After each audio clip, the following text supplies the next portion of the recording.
Hello and welcome to a quick Wednesday edition of Blind Eye Live. I am your host, Blind Eye himself, Hunter King, owner proprietor of Blind Eye Media.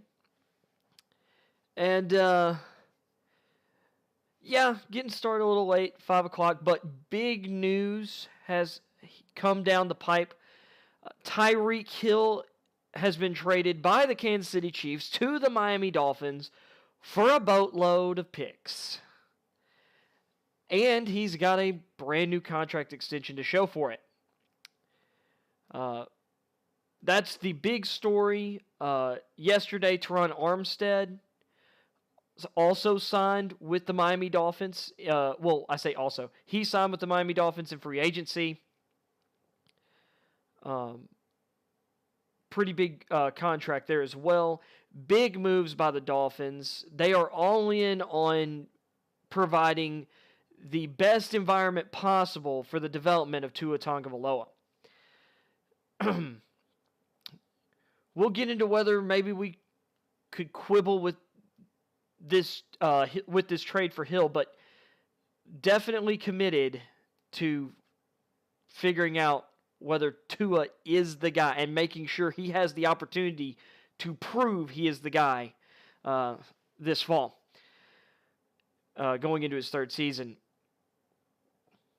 Some other news, Robert Woods, I can't remember if I had talked about this on the show or not, was traded by the Rams to the Tennessee Titans. That was a pretty cheap deal for the Titans. He's on a pretty nice, friendly contract. Yes, he's coming off an ACL injury, but he's a few years younger than Julio Jones, and I think fits really well into the Titans offense. One reason I'm bringing it up is that Robert Woods chose the Titans. I guess the Rams fielded a number of calls. Woods had his choice of where he wanted to go, and the Rams shipped him to the Titans. And Cooper Kupp put out a really heartfelt and awesome statement on social media about how much he's going to miss Robert Woods. Those guys seem to be really, really good friends. So we'll get into that as well on the show today. Of course, and then I'm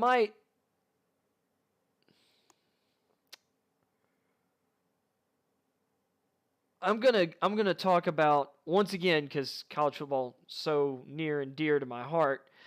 I am once again going to talk about this whole idea of expanding the college football playoff and some of the arguments I've seen, some of the arguments that I've gotten thrown my way, and I'm going to respond to them in, this space I have on the show rather than limiting myself to the character limit of Twitter. Also, the cesspool that is Twitter.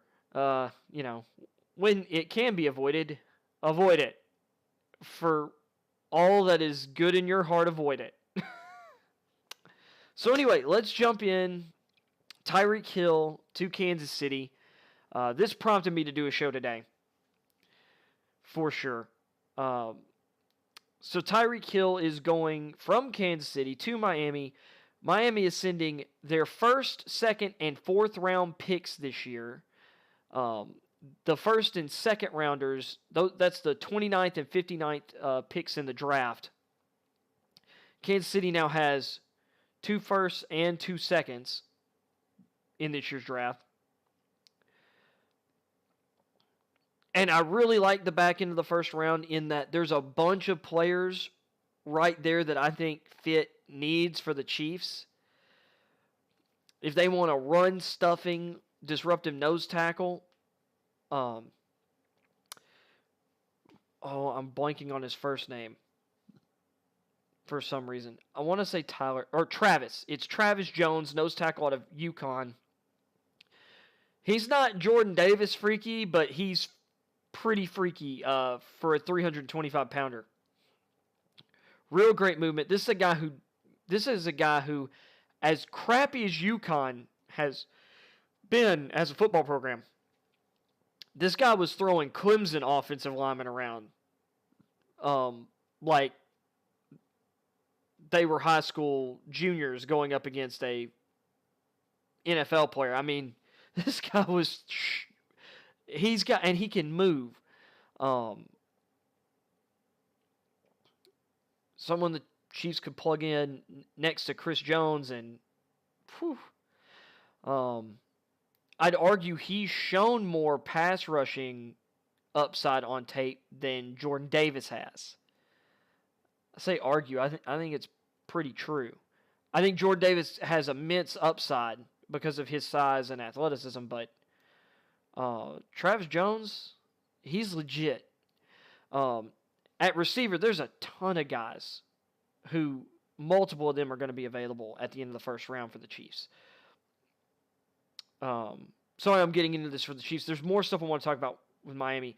And I should mention, there are 2 more picks in the trade. So like I said, first, second, and fourth rounders this year.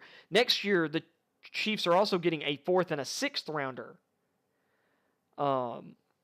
That's 5 cheap, cost-controlled players. And remember that Tyreek Hill was not a highly drafted player. These picks can turn into stuff, especially when you're talking about the Chiefs. The Chiefs drafted starting guard Trey Smith in the 6th round this past year. Many people, this guy was a borderline number 1 in the country recruit. Like some places, this guy was a top 3, top 5 recruit going into college. This is a guy who was great at left tackle at Tennessee, moved inside to guard eventually. Yes, he had like a blood clot issue in his lungs. That's been several years, or that was a couple years, in the past. A couple years of good football on tape. Some people had this guy still rated as a first round prospect at that point. Late first round. I saw a lot of people 2nd round grades, 3rd round grades, even with the medical stuff. And a lot of people had him there because of the medical issue. He ends up going in the 6th round. The Chiefs, he comes in immediately, wins that starting job, takes over, upgrades their offensive line. So the Chiefs have shown they could turn a 6th round pick into a starter. Year 1 even. Tyreek Hill was a day 3 pick. He was like a 4th, 5th round pick, I believe. I think 5th. Because he had some, let's just say personal issues. Chiefs have shown they can use those picks really well. Not to mention some of their young corners that have come through, 4th round picks.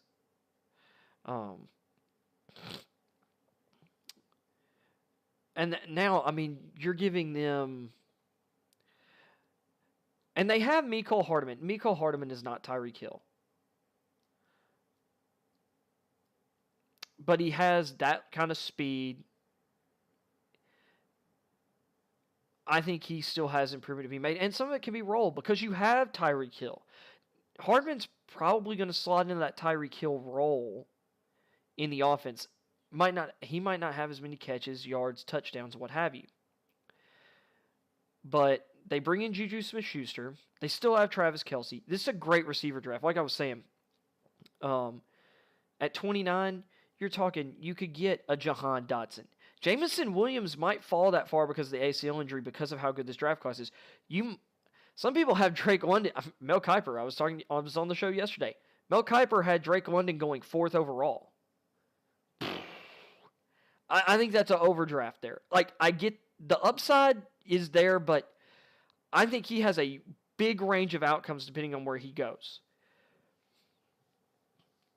But you're talking about a guy who he's shifty. He's got quick feet. He does not have the long speed. He doesn't have he's not going to threaten most NFL corners with them getting burnt, which means he's going to have to have a mind meld with his quarterback. anticipation, back shoulder type stuff, which he could dominate doing. But this is a guy, he's quicker than Mike Williams, but I don't think he has, he doesn't look to have the separation skills of Mike Williams, and he's not quite as big as Mike Williams. Williams, I think, is a little bit taller, and he's thicker. But London's a big physical receiver. He could be he could be an outstanding receiver. I just don't see the game-breaking upside of guys like Jameson Williams. And the only thing here is Williams' ACL happened at the wrong time. London didn't work out at the combine or anything either, coming off of a broken ankle. Like, this guy broke his ankle. I'm a little more worried about that, I think, than an ACL tear this day and age. And I'm not super duper worried about it.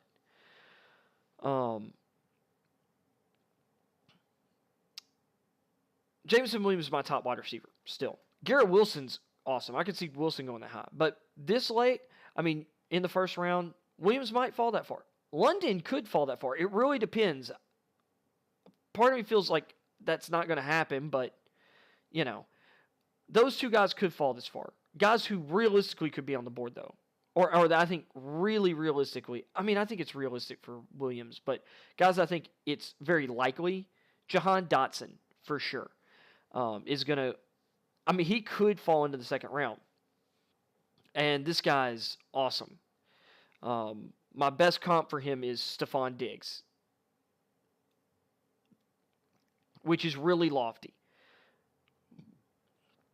But that's the kind of player I saw on tape.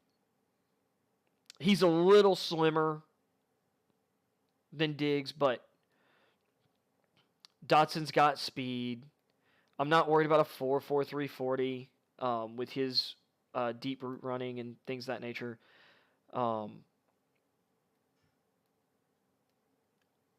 Like, this guy separates on this on tape. This guy's tough going over the middle.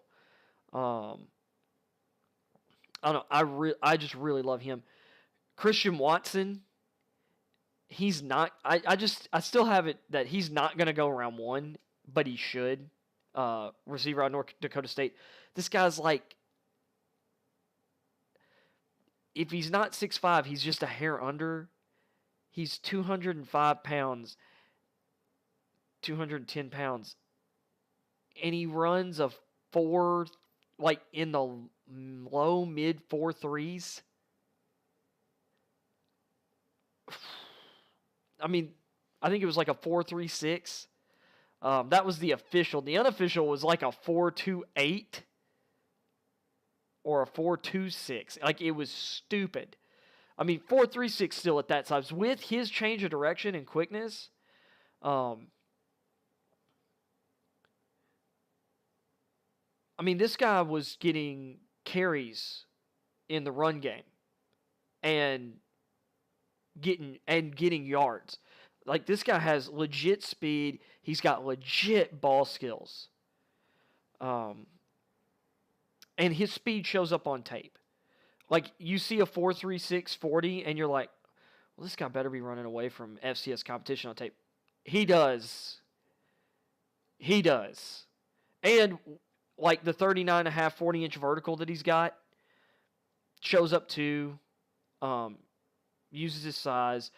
I'll say this. Some people have some criticisms, like, why wasn't he doing this sooner than at, the FCS level? Might have been wrong. And at that level, seniority does matter to a degree. And there could be some other issues, concerns, whatever. Well, he got on the field this year, and, yeah, he didn't go over 1,000 yards. That's a really run-heavy offense. And they played multiple quarterbacks this year. Because there were some times where I'm like, why didn't, like, I saw the quarterback, and I'm like, why didn't you throw that ball? Like, the guy's open. Or, how'd you miss that ball? But Watson's legit. Like, that guy is one of those guys I see the tools. I see enough on tape where I'm like, you get him NFL coaching,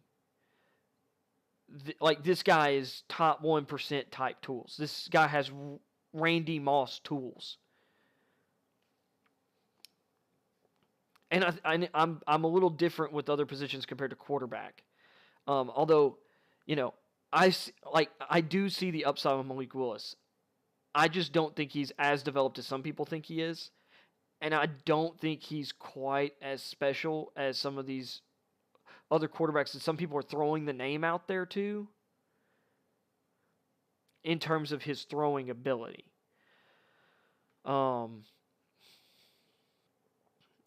Because he's great on vertical. Like, this guy cannot throw. The guy doesn't throw and won't throw over the middle when guys are wide open in front of him. Like, he'll look at him and he won't pull the trigger. It reminds me of Mitchell Trubisky and his aversion to throwing to the left side of the field. Like, he just wouldn't throw to the left side of the field. And when he did, it was like him throwing to the right side of the field and the left side of the field in Chicago. It was like watching two different quarterbacks. It was like watching a barely competent quarterback turn into some random dude pulled from the crowd. And Willis, it's like... And the offense, and I'll say this, Liberty's offense didn't use a lot of the middle of the field. But when it did, I think some people are wondering if it's on Freeze, some people are wondering if it's on Willis.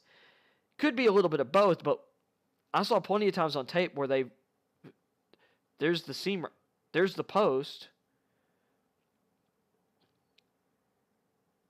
Why are you not hitting that? Like, I mean, it's not like, there's a window. I'm talking, it's not a window. It's a 6-lane highway to throw into. And he's just like, and the guy's in the end zone, like going into the end zone. No one near him. There's no... Willis could lob the ball 20 feet or 20 yards up in the air and down to the back of the end zone, and nobody's getting to that ball. His receiver could get there, stop, and wait for like 4 seconds. No one's getting there. He doesn't throw the ball. It's incredible. Like this, I mean, that's one play that I'm describing, but there's tons of it on tape. So I'm saying, like, Christian Watson, love him. And I think it's a little different than quarterbacks.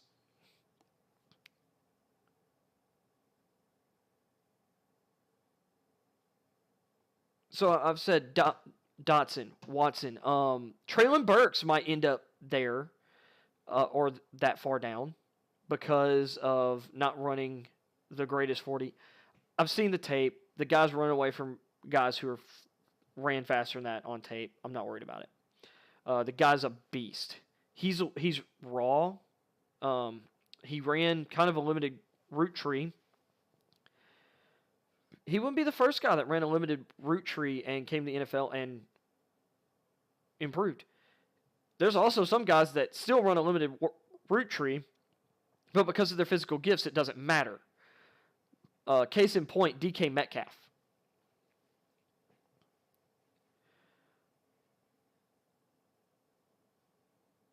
So,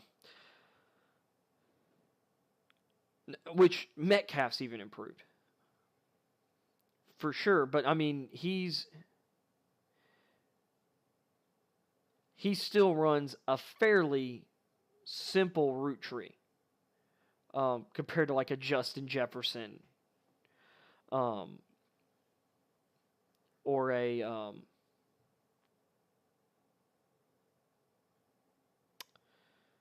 well, I mean, like Justin Jefferson or Marvin Harrison. Those guys like could run anything. And that's kind of thing with like Drake London. Kind of getting back to him for a second. One way to unlock him was what I was saying. Like London, say with the Chiefs, with Patrick Mahomes, could unlock the best of him because of Mahomes' ability to anticipate and put the ball exactly where it's needed. having the arm talent to, just zip a ball to a spot. And what that would do is those back shoulders eventually, London then could hit these quicker corners with double moves based off that and get those corners accelerating downhill for him to then create deep separation on that he can then exploit and exploit there.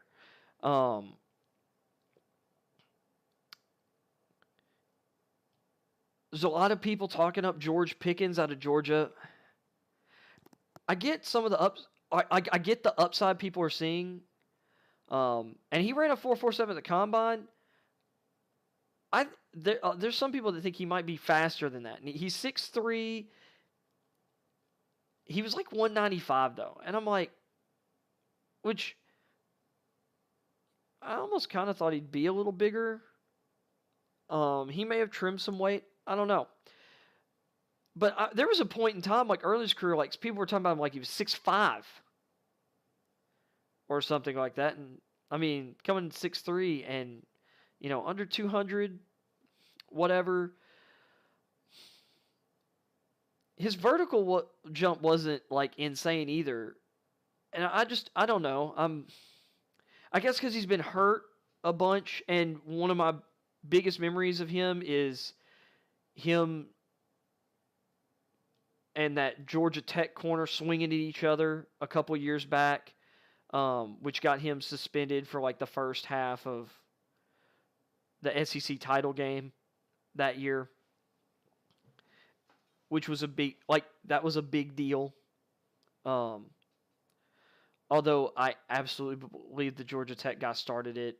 You shouldn't come back, but the Tech corner absolutely started it.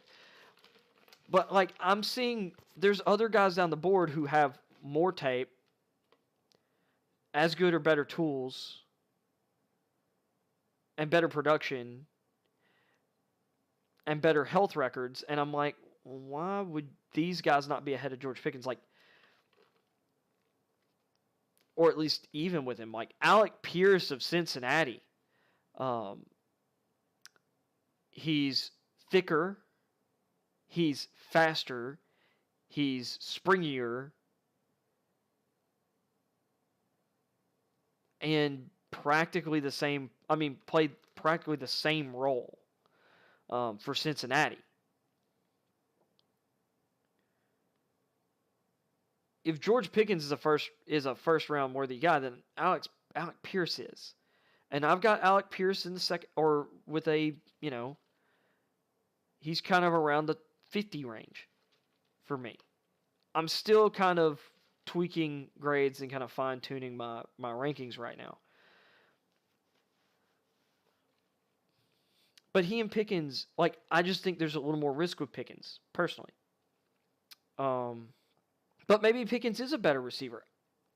I just haven't been able to see it. You get some of these guys like Calvin Austin, Wan'Dale Robinson, Sky Moore, who are smaller receivers, shifty. Those guys are ultra productive. And they're different receivers. Like Robinson and Austin are kind of similar, but Robinson's a little thicker built. Austin's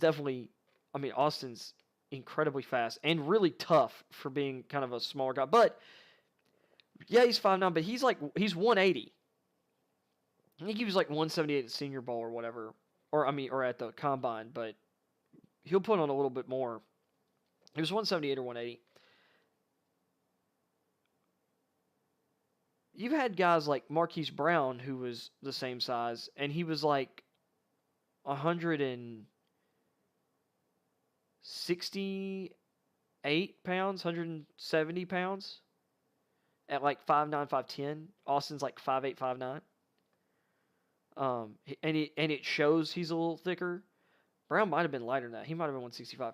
I know Tutu Atwell last year was like 155, 160 pounds at 5'9". And Austin's faster and to me better. Tutu went second round. Marquise Brown was a first round pick. Um, Austin's also an awesome return guy. I just love Wan'Dale Robinson's production. He's probably going to go third round. You've got, I mentioned Pierce. I mentioned Sky Moore. Kuiper now has Sky Moore like knocking on the first round door, and I get it. He's a little bit under 6 foot. He ran a 4.41 40. He's got awesome hands. He's got long arms at that size too. Like his catch radius is bigger than your average sub 6 foot receiver, which means he'll play bigger than his size. And I mean, he is well built at that size. He runs really smooth routes. I would like right now I have him rated ahead of George Pickens. So, but you might see Pickens there. Mentioned Sky Moore. And that's another thing. Down at the end of the second round, there's some really good guys too. The Chiefs could double dip at receiver, and they'd still have another first round pick and another second round pick if they picked one in each round.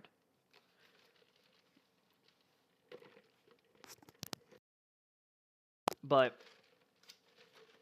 the Chiefs, and this is one thing when you have a really good team with a great quarterback and great coaching, is the Chiefs, they have some holes to fill.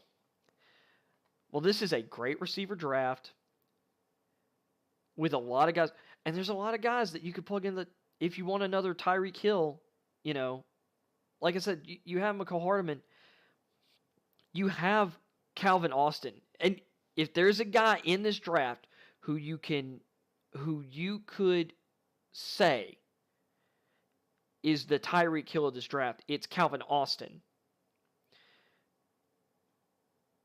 You've got a Calvin Austin. You've got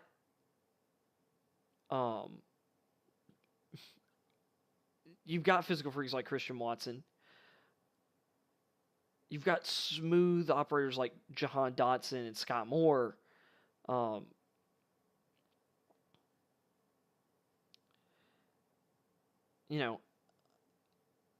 Attack that position. Use Tyreek Hill to get ridiculous value. I mean, that's 2 top 50 or top 60 selections that they just got, plus a 4th round pick, plus a 4th and a 6th next year. Chiefs got great value for Hill, and they're not having to pay his next contract, which, to move over to the Dolphins are getting Hill. They're also have signed him to a 4-year, $120 million extension.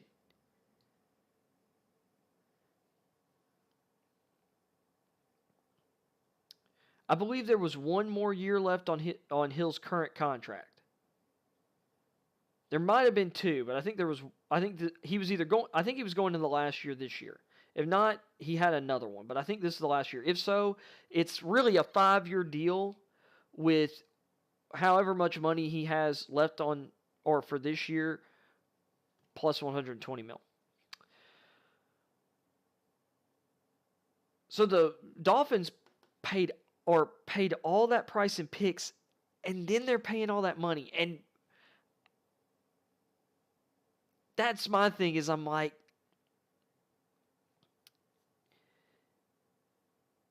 I mean, that's just a lot to give up in picks and then cash for a guy who has some personal history issues that taking him and putting him in Miami might not be the best idea.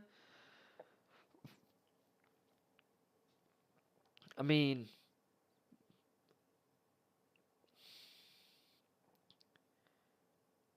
if there's maybe 2 places in the country that have the biggest likelihood for stupid to happen, it's Las Vegas and Miami. I mean, you can get into trouble anywhere, but I mean, Vegas and Miami, because if I'm remembering correctly, the Miami area is where Antonio Brown lived in the offseason. That's where he got into all that trouble over that span of a year while bouncing from the Steelers to the Raiders to the Patriots to, out of football.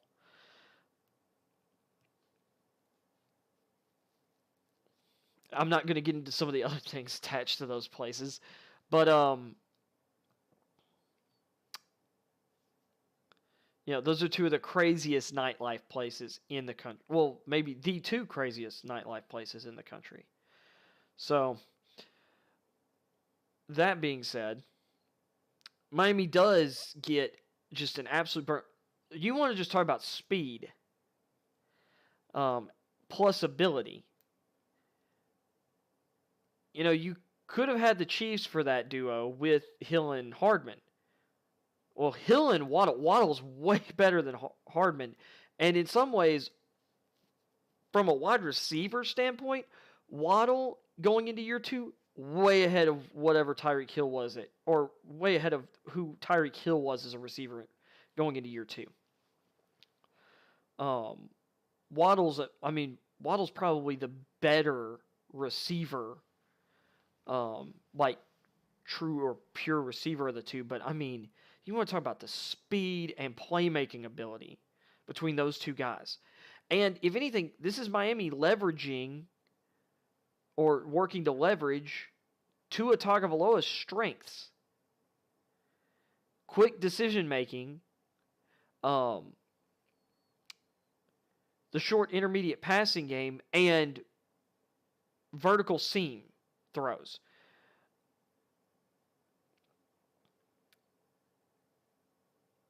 And like crossers and stuff. Because one of the biggest things for Alabama, when Tua was their quarterback, look at the receivers that went through there. A bunch of fast guys. They ran a lot of crossing routes, a lot of they were just beating people deep all the time. Like, if Tua knows you can, at Alabama, Tua knew he got certain coverage looks. It's like, these guys are going to burn. I've just got to throw the ball at the right time to the right spot. Miami's trying to turn their offense into that. I believe Devontae Parker's still there, so he's got a big-bodied guy still.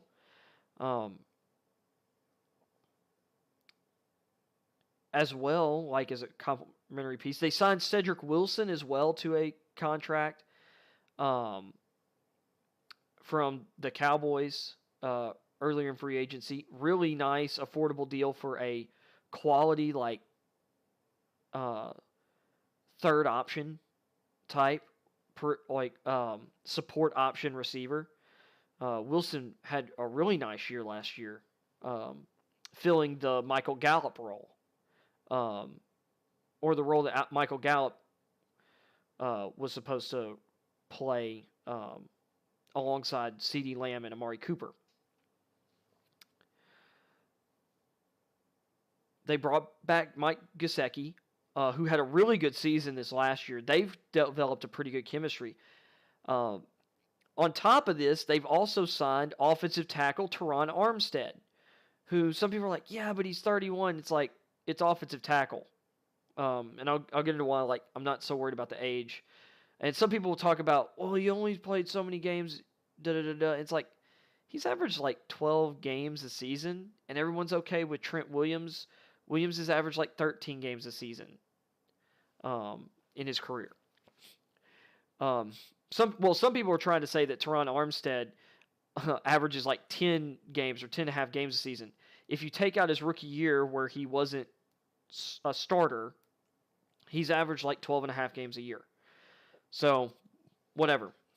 Yes, he's had injuries. A lot of people have had injuries. Armstead's one of the best offensive tackles in the game. And they got him, in my opinion, on a really good contract. So it's 5 years, $87 million, $43.5 million guaranteed. This is really good. I mean, this is a really good deal. You're talking it's like a $17 million deal, $17.5 million a year deal, and really, depending on how they structured it, with that 43 or whatever, or 43 million and change guaranteed, you're looking at really like a 2 to 3 year deal. Like, they're definitely locked into the first 2 years, and then that second year they could, or that third year, there's some guaranteed money on it, and he's probably getting it. And they might have some other like bonuses attached to it, to where, you know, if he's on the roster by a certain day of the league year, more of that money in that year becomes, guaranteed, and paid out right then.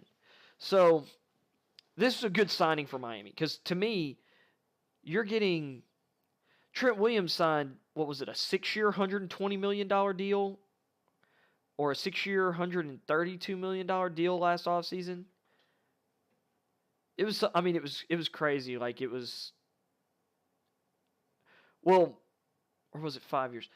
It was I think it was like $23 million a year contract. Let's put it that way. $23 million a year.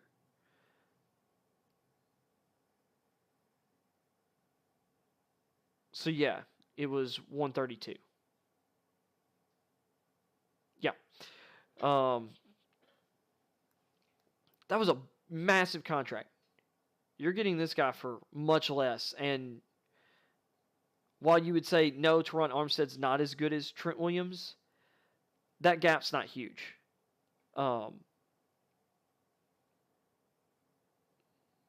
That gap's not huge.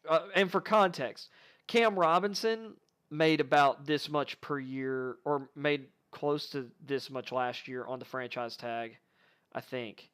I know this year, like, Cam Robinson's going to be making as much or more on that franchise tag than Armstead is per year right now. So, and Robinson was one of the worst starting tackles in the league last year.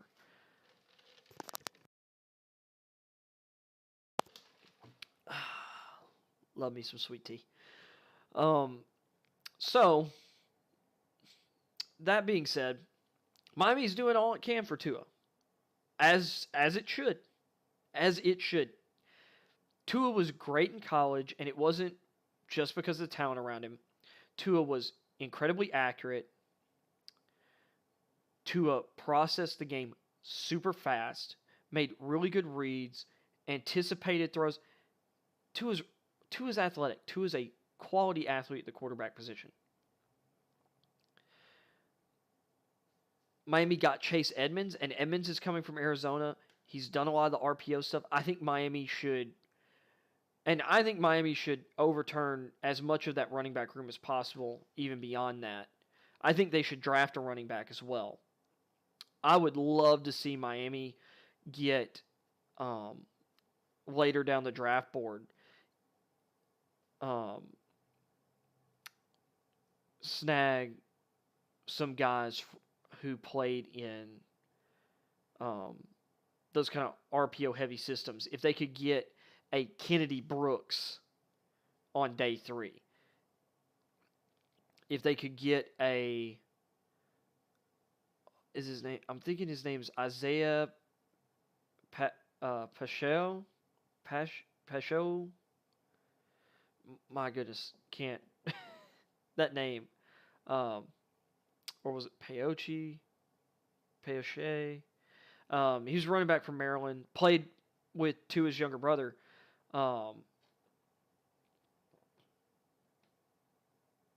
Maybe, or Missouri's Tyler Beatty would be, I think, a pretty good fit.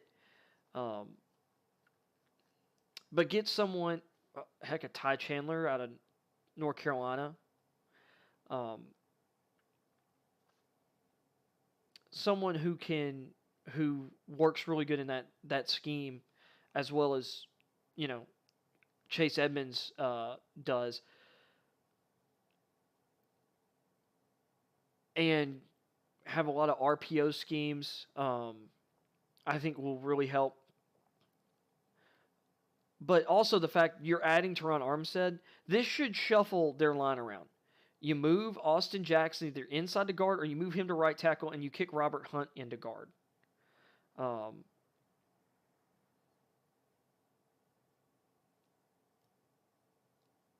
Which Hunt might have already been moved into guard because of them drafting Liam Eichenberg last year in the second round, which I thought was a really good pick. Eichenberg might have slid into guard, I can't remember. But they have young offensive line pieces. But getting Armstead at left tackle, which, to be fair, the blind side for Tua is the right side. And we'll see how they shift their line out. But the Dolphins have improved their line. Well, they've invested. And now they have a scheme also with their new coach, Mike McDaniel, who has been Kyle Shanahan's offensive coordinator in San Fran. Like, they've known each other for years. He's coached with him for years. Guy's quarterback coach. I think he's got a great attitude, and I think he is going to his personality is going to mesh really well with Tua's. I think those guys are going to work really, really well together. That scheme is going to be great for guys like Jackson, and to develop. I think you move Hunt inside the guard. He gives you a power player in that zone, which you're thinking more agile guys, but I think Hunt playing at guard, he can be a physical mauler, and he's got some movement skills to him because he played tackle in college. He's a big mauling type player, but he can move. Just his pass protection agility wasn't great at tackle, in my opinion. You move him to guard, he can fit anything. Jackson and Eichenberg. I think Jackson in this scheme fits really well still at tackle. I think Eichenberg works at guard. They have another young guard. If Solomon Kinley's still there, who this could help out as well. But having consistency, you know who your offensive line coach is going to continue to be, most likely now, because they've gone through 4 offensive line coaches in 2 years. They went through 4 offensive coordinators in 2 years. I don't know how anyone's supposed to develop that way. Because obviously you got rid of the guys before because they weren't cutting it. So I'm imagining that you didn't hire people with saying the same thing and doing exactly what the guy who just got fired did. So, I mean, you're basically resetting the beginning for a lot of these guys over the last couple years. And for some of these guys who were drafted, who are third-year players, you're talking about their second head coach. This will be their 5th offensive coordinator, 5th offensive line coach. Heck, even defensively, that team has had a different defensive coordinator every year for the past 3 years now. That's just crazy kind of turnover. The defense hasn't been the biggest issue for the Dolphins. It has been it's kind of flipped. They've had some inconsistent defensive stretches, but their offense has been in flux. I don't think they haven't done a good job of investing in the running back position at all. There's a difference between not over-investing in the position and failing to invest anything. And when they did invest, they invested poorly. They also signed Raheem Mostert. So they might not draft a running back. But anybody who knows those Shanahan-type teams, they like having multiple running backs. They like having a bunch of options.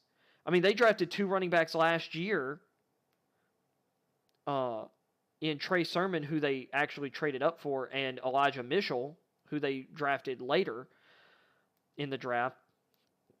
And Mitchell ended up being the more productive two this year, although some of it was because Sermon was hurt or got hurt. They love having as many options in the backfield as possible. So I think the Dolphins are going to... I think between Mostert and Edmonds, they've invested better at the running back position. They've set up a really nice surroundings for Tua. We'll see what they do with the rest of their draft capital they have for this year. And part of the benefit for the Dolphins here is that they did get a lot for trading down.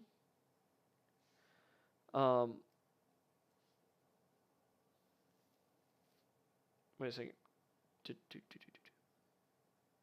Yeah, I mean, they got a lot from their trade down last year. Like, there's more picks to come. So, yeah, this kind of... I mean, they don't have a first-round pick now this year. I think they have another... Or they have another second-round pick. Maybe I'm wrong. But they've got draft capital in future years. They've made a lot of picks anyway. So, this is kind of one of those make-or-break years anyway where they're going to figure out whether they're going to end up paying these guys or not. So, kind of taking some of those bigger... or putting maybe a gap in some of the more high upside and potentially, guys who are going to get paid more. Like, they've got a bunch of young players. So, nabbing a guy like Hill, I mean, it's still really expensive. I mean, Devontae Adams is, 4 or 5 years older than Hill, something like that. But is Adams really worth, or is Hill really worth 2 fourths and a sixth on top of first and second round picks? Although the picks that the Packers got are earlier picks. It's like 22 and 53, something like that. Or yeah, I think it's 22 and 52, 22 and 53, somewhere in there. And the Chiefs are getting 29 and 59. But Adams, I would say, is the better player. Now, maybe Hill has more runway. But Adams, I mean, he's getting paid more than Adams on this extension. So, I mean, it's going to be fun. People were talking about the AFC West loading up, and then they ship out, or the Chiefs ship out Hill. But I mean, they're getting so much draft capital. Like, first and second round pick is nothing to scoff at. And you look though at how many of these GMs are being super aggressive now because of this is a reaction to the last few years and seeing teams seeing the Rams win the Super Bowl this year. They've spent the last 5 years trading away first and second round picks, nailing their scouting process and doing a great job drafting with those second and third, the second rounders they keep, but using these, day 2 and day 3 picks and just nailing them. And even the ones like Van Jefferson and like this past year, Tutu Atwell. Atwell rarely even played. And they won the Super Bowl. Some people look at that as like, well, that's wasted space. It's like, well, they're planning. Like, they just traded Robert Woods. I was talking about how, they kind of want to bring Odell Beckham back, despite tearing his ACL in the Super Bowl. They've got Cooper Kupp. They just signed Allen Robinson. You have Van Jefferson and Tutu Atwell, who both were former second-round picks, who you've invested in. And Van Jefferson, when he's played, has looked really, really nice. I'm like, if you've brought in Robinson, you want to bring back Beckham. I mean, it kind of looked like Woods might be on the way out. He's in Tennessee now for a 2023 6th-round pick. Great job, John Robinson, the Titans. This is a much better value than Julio Jones. Because Woods, the last couple years has better stats and has been playing at a higher level than Julio Jones. And he's younger. Yeah, he's coming off an ACL injury, but Julio Jones has dealt with injuries for a lot of the last 2-3 seasons. So, and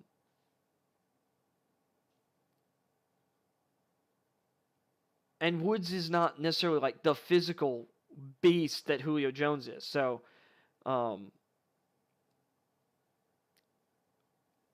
what made Jones so great was he was a physical beast with nuance. Robert Woods is a really good athlete who's become more physical. Like, he's gotten stronger and plays with a little more edge in the pros than he did in college, and his early pro career. But he's about the nuance. And he works well as part of a team. Not that Julio doesn't, but Julio was like a number one. Well, A.J. Brown's the Titans one. This is a much better value, though, because we're giving up a 6th-rounder next year rather than a 2nd-round pick for a guy who I don't think had 40 catches. And I don't think had 400 yards receiving. If he did, it was like short of 50 and 500. I mean, if you're trading a 2nd-round pick for a guy who missed some time, was kind of banged up, but I mean, Julio played enough where it's like, that's all we got. Because we really only got like one kind of, pop game out of him this year. And I hate to say that because Julio is one of the best receivers we've ever seen. One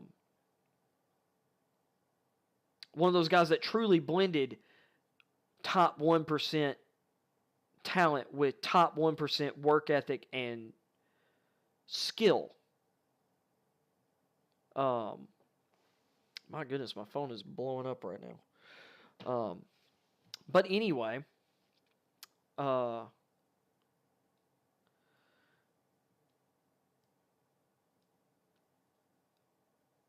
these teams are being aggressive because of the Rams, like trading away so much stuff to get guys like Jalen Ramsey, to get Matthew Stafford.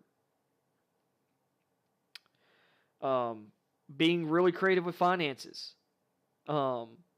Like the Saints. Well, and the Saints have, been aggressive with trading players away and acquiring guys too. And trading up for guys.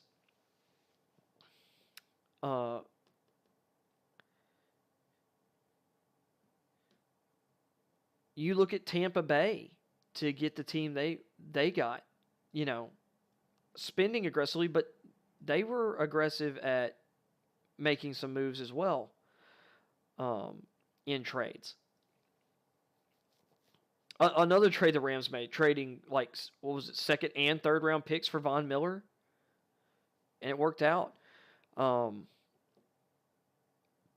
so you're seeing it. You're seeing a team like the Raiders who, see all this other stuff happening in the division, like, what? We believe in Derek Carr. We believe in a lot of the stuff we've built. Like, this is a big investment from ownership, but you see, like, Josh McDaniels and I can't remember the name of the GM that also came over from the Patriots, but these guys come in and they're like, and they like what they see. And they're like, let's be aggressive. And they're aggressive in free agency, aggressive in trades. They signed Chandler Jones. They trade Yannick Ngakoue for Rock Ya-Sin to hopefully improve their cornerback group. Aggressively trading for Devontae Adams. I mean, Raiders look... and the Raiders have Darren Waller, and he missed some of last year with injury. And Hunter Renfrow stepped up in a big way. Henry Ruggs started off the season on a tear, and then threw his, life and career away, being a moron. And other guys stepped up. They bring in Devontae Adams to be, that number one receiver. and they've invested in kind of, and they did a good job in the draft last year, other than the Alex Leatherwood pick, which was a reach, and they've shifted Leatherwood inside to guard. Hopefully that improve or helps him improve. You're never really going to recoup the value you lost in whatever with the pick, but the picks beyond that, and I think what you're seeing is this. I think Gruden really cares a lot about that first pick or certain picks, and you see Mike Mayock's hand in some of the others. You see Mike Mayock's hand in the Trevin Moehrig pick last year. Trevor Moehrig pick, which was great. The Divine Diablo pick was a home run so far, which allowed them to release Corey Littleton and free up some space. I'm trying to remember, because they did sign a free agent linebacker. But, I mean, you see the AFC like loading up. The Bills investing what they did in Von Miller. They've been aggressive in the past, in trading for Stephon Diggs. They traded the pick that became Justin Jefferson and a couple others to get Stephon Diggs. And Stephon Diggs right now has 2 years left on his contract at $14 million a year. And he's younger than Devontae Adams. I'm just saying, that guy's going to get paid in a couple years if he keeps this up, if not sooner. And he's going to get paid more than Adams and Hill, by the way. Especially because that new TV deal will have kicked in 2024. That's coming. And trust me, that deal's coming. I say TV. We'll talk broadcasting rights. And Amazon's already putting together stuff for this year. They've already got a streaming agreement for some extra games, which, let me tell you what that Amazon team is. That Amazon team got announced or has been finalized, and it's Al Michaels and Kirk Herbstreit, who Kirk's not leaving ESPN. I don't know if Al Michaels is leaving NBC, but he's on that Amazon team. And the reason this is able to happen is because when a lot of these people's contracts are written, no one was thinking about Amazon and probably not Netflix. They weren't thinking about these streaming platforms. They were thinking about the other TV networks, the other sports networks. There's going to be some interesting language in contracts in the future, I have a feeling, because, Amazon, Netflix, well, if Netflix is smart, they try and get into some live stuff. They're not. I have a feeling they're not going to, or at least they won't until it's too late. But Amazon's going big, and it's interesting because they have Twitch. It makes me wonder: is this going to be Amazon Prime Video? Is this going to be Twitch? Are they going to have like an Amazon NFL app or whatever? But I'd be curious to see what the live platform is, because Twitch is their live platform. I don't know about Amazon, and maybe it has to do with their other stuff like Amazon Fire TV. I don't know all of Amazon's stuff. I don't think they've got their own TV service. So, I don't know. This is fascinating, and I'm following it. But anyway, a lot of these big contracts are just being signed. Just wait. Some of these, because of these new TV deals, especially the way some of them are structured, their extensions on current contracts,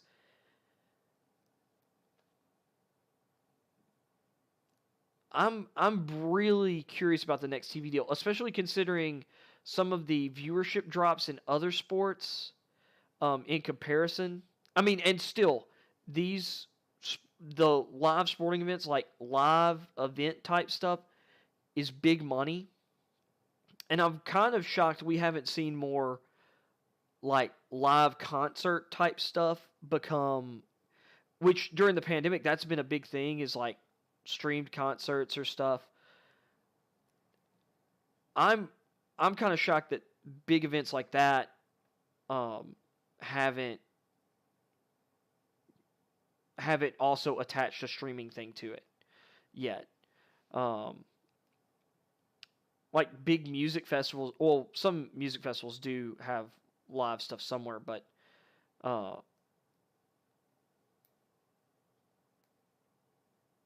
think it'd be huge. Well, should I say this? If the NBA on their last deal went big, and it's still expected, the NBA rights are expected to go up.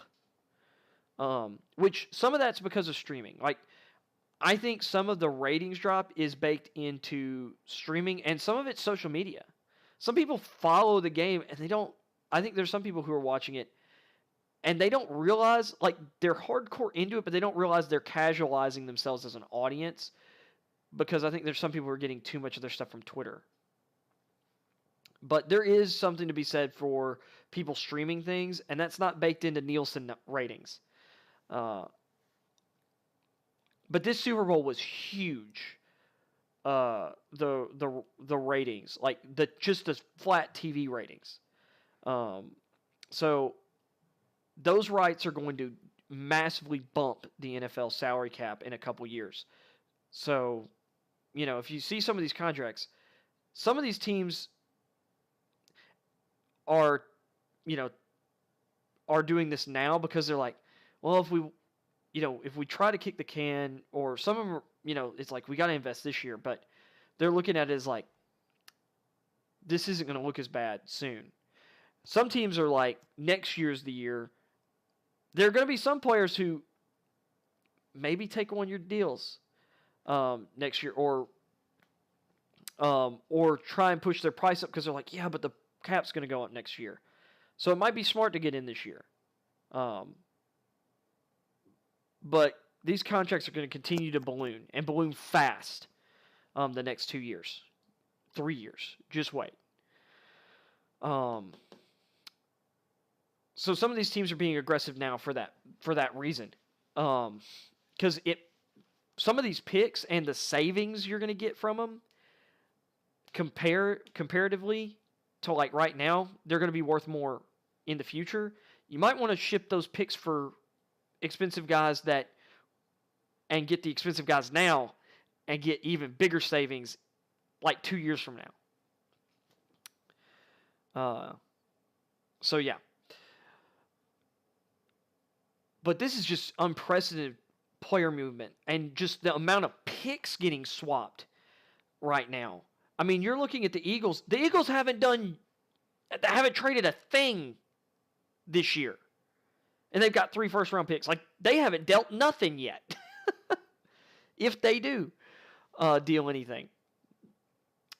The Colts just sent, the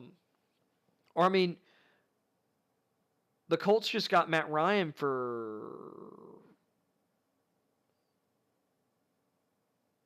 oh gosh, was it 2 third-round picks? A second-round pick? Whatever.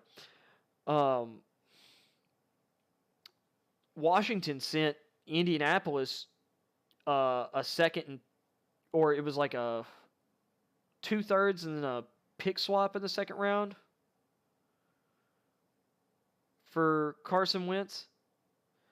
Let's see. Whew. And I'm just talking quarterbacks. I mean, Russell Wilson, 2 firsts, 2 seconds, and Drew Lock, Shelby Harris, Noah Fant to Seattle for Russell Wilson. I mean, so Seattle gets and they get the number 9 pick. Seattle didn't have a first round pick because of aggressive trades they had made. See, Seattle did the opposite of the Rams. They were aggressive, but their aggressive moves were kind of dumb. And when they had first-round picks, like the Jordan Brooks one, people, panned at the time, but was a really good, actually has turned out to be a really good pick. And Rashad Penny finally last year, started playing like a first-round running back. They've now got him on like a 2-year, fairly reasonable. I think it was like a 2-year, pretty reasonable deal, or a reasonable 1-year deal. Either way, but I mean, considering it's still a waste, really a waste of a late first-round pick, if you ask me.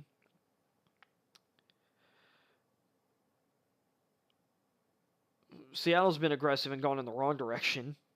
Or it really finally bit them in the butt this past year. And this will eventually catch up to the Rams, but as it does everyone. But as we're seeing, teams can keep moving stuff as far or into the future. The Saints have been doing it. The Falcons decided now was the time to just let all their hens come into roost and reset.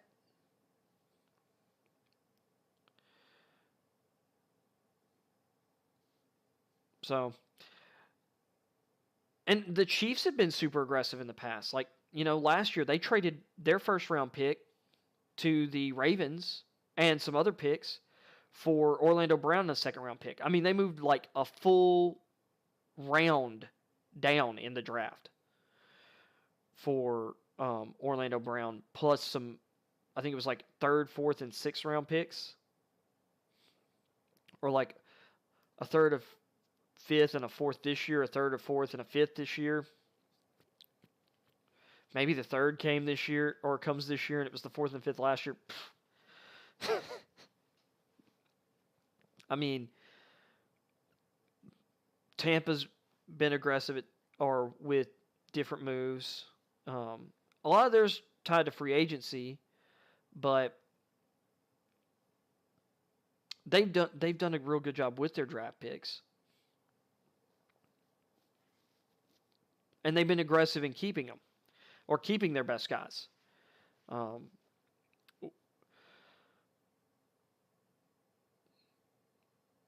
So,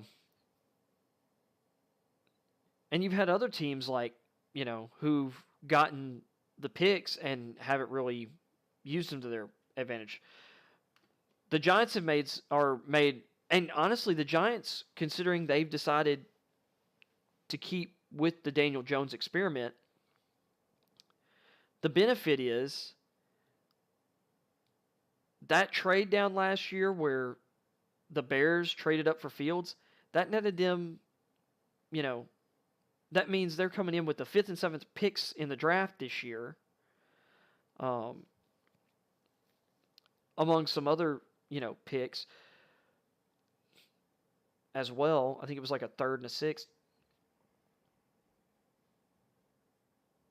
Their new regime, like great offensive-minded head coach in Brian Daboll, and their new GM was the assistant GM in Buffalo during their rebuild, and what they've done there with Josh Allen and Sean McDermott's defense.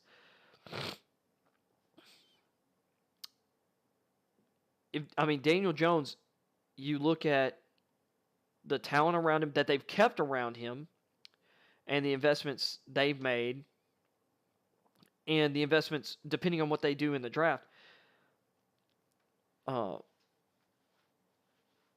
Daniel Jones ain't going to have any excuses after this year.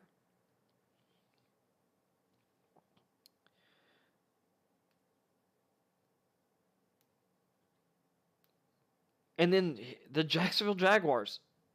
Trent Baalke being really aggressive with the money, although I'd say overly aggressive. Like us, I really panned the Christian Kirk and Zay Jones contracts. I like the other deals they signed for the most part. Those two are bad. Especially like the Christian Kirk one is like the Zay Jones one is bad. The Christian Kirk one I don't care that Hill just got $30. I don't care that Devontae Adams just got 28.5 or whatever. Christian Kirk ain't worth, at max $21 million a year. He's not worth $17.5 million. Period. He's not that good.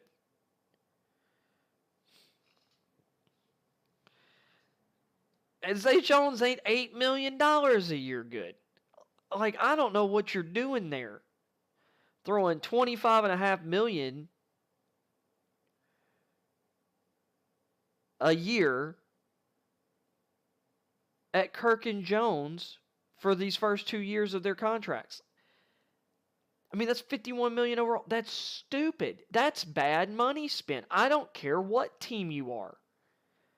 You continue to be a mediocre franchise when you overpay players, when you pay number twos like number ones. And I'd argue that Christian Kirk really isn't even a number two, but he's a number three.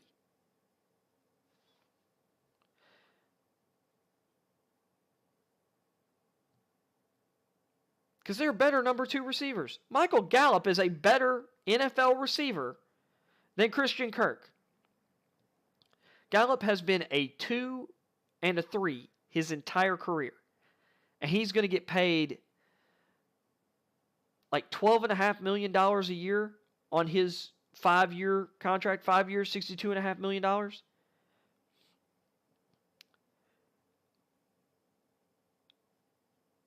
He's a better player than Christian Kirk. He's put up better numbers than Christian Kirk in his best seasons. And his per game numbers are way better.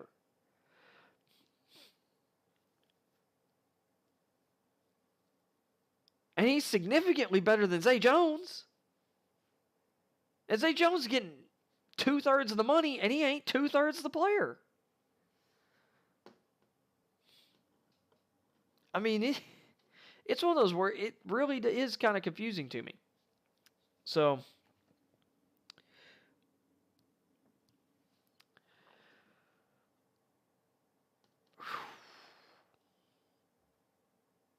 with that being said, if I were kind of to rank the teams, like coming out of free agency, like if I'm going to rank the divisions right now, and I'm just going to kind of do this really quick, and I might give some thoughts. Starting with like the AFC, the talent level in the AFC just rose. The NFC, it just dipped. There are going to be teams in the AFC that miss the playoffs this year that are going to be better than teams that make the playoffs at the bottom end of the NFC. Because once Josh Pate says it all the time, you are not always what your record says you are. Or another way to put it, your record does not always equate to your spot in the pecking order. Because, and this is just the truth, a 12-0 a 12-0 Cincinnati, well 13-0 Cincinnati did not belong on the same field as a 12-1 Alabama this past year.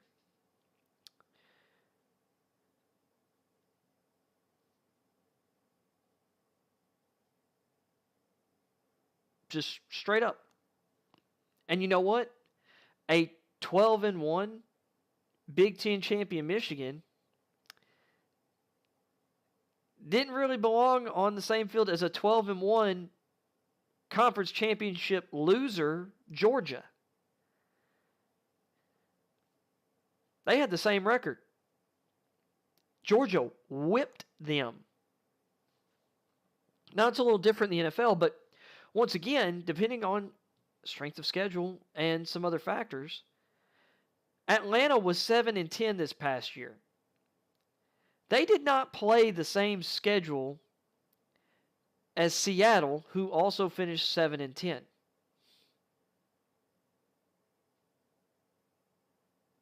Or no, I'm sorry. Did they finish 7-10 or 6-11? Seattle was a better team than Atlanta this year.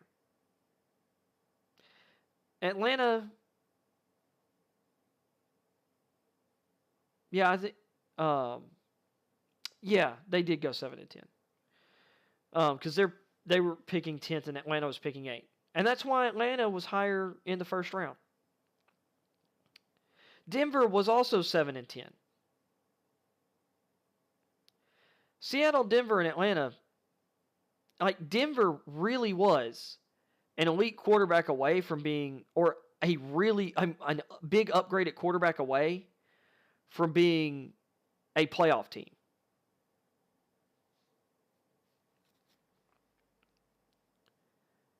Atlanta has a really good quarterback in place, and they were only able to beat crap teams.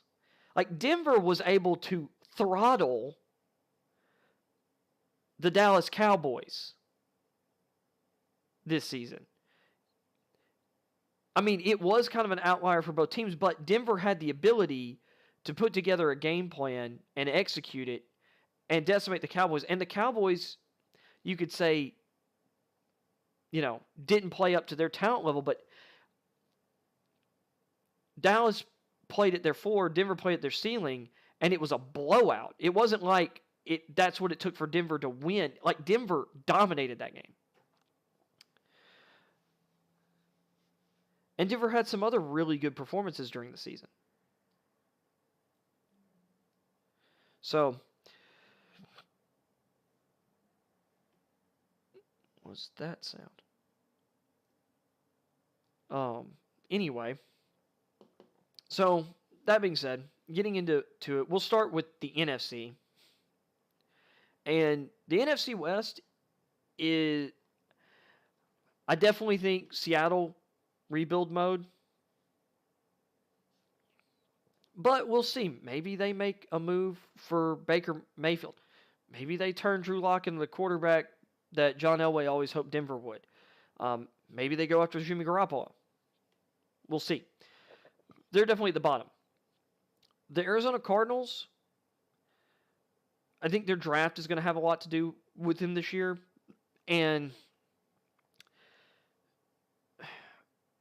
they've got to make some adjustments because they really fell off at the end of the season.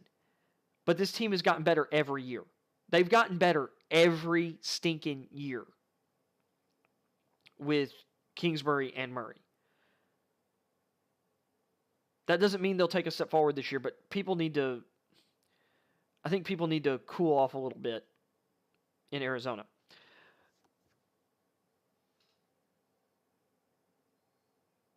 The 49ers, I think it's very interesting because they moved some money around. I think they've really tried to get Garoppolo to. I think they tried to get him to one of the contending teams, and other teams went other directions.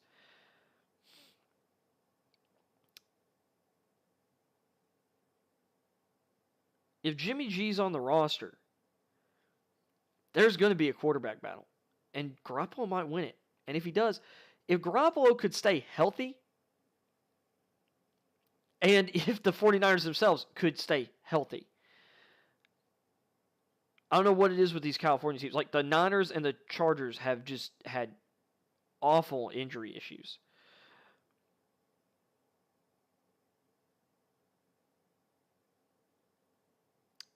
I really think that I really think the Niners with Garoppolo probably are better than a 10-7 team than they were last year. Once again, some of that also depends on what they do in the draft, in my opinion, which they don't have a first-round pick this year. If Lance is able to beat out Garoppolo, like legit beat him out, or at least play him even to gets the starting job at the beginning of the year, they have immense upside because he has immense upside.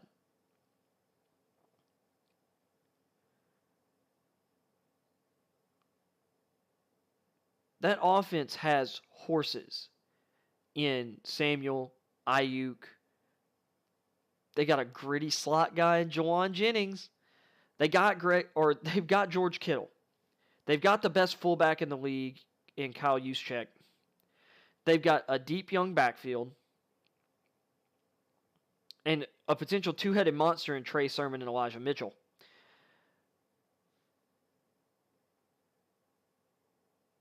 And they've got a lot of defensive pieces for Bosa. Well, they've got Nick Bosa, D Ford, Eric Armstead. Year 3, hopefully you're getting a jump from Javon Kinlaw. You've got Fred Warner, one of the best linebackers in the league. Some people might say the best linebacker in the league. And some other linebackers around him you've developed. Dre Greenlaw. You still have a really good deep safety in Jimmy Ward.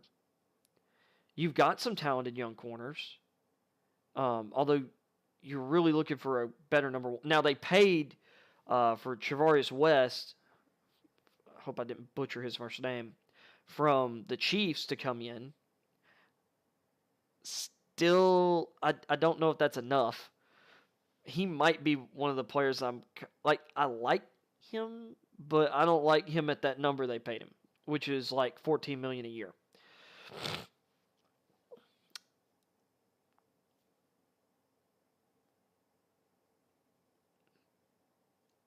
And then you've got the Rams up top, and the Rams are still, yeah, they lost Von Miller. They did lose Sebastian Joseph Day. They've still got a Sean Robinson. They still have, there was another lineman that they drafted. Oh, they have, like, their replacement to step up for him in Bobby Brown from A&M, who is a freak athlete.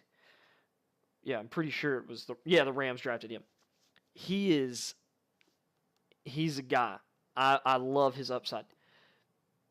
They've had other guys that they've had, develop for a year and then step up. I think they're going to be just fine there. I believe I saw that Corey Littleton was back with the Rams, but he might have signed with a different team. I'd need to double check that. They still have Leonard Floyd on the edge, and they've got picks. They have the ability. They absolutely have the ability to. We should trust them to keep drafting well outside the first round. Yeah, they don't have a first round pick. It doesn't matter. The Rams have been stocking their roster. Joseph Noteboom was like a third round pick. They just re-signed him to a deal to move up and be Andrew Whitfield's replacement at left tackle. Or sorry, Andrew Whitworth. He deserves to have me get his name correct.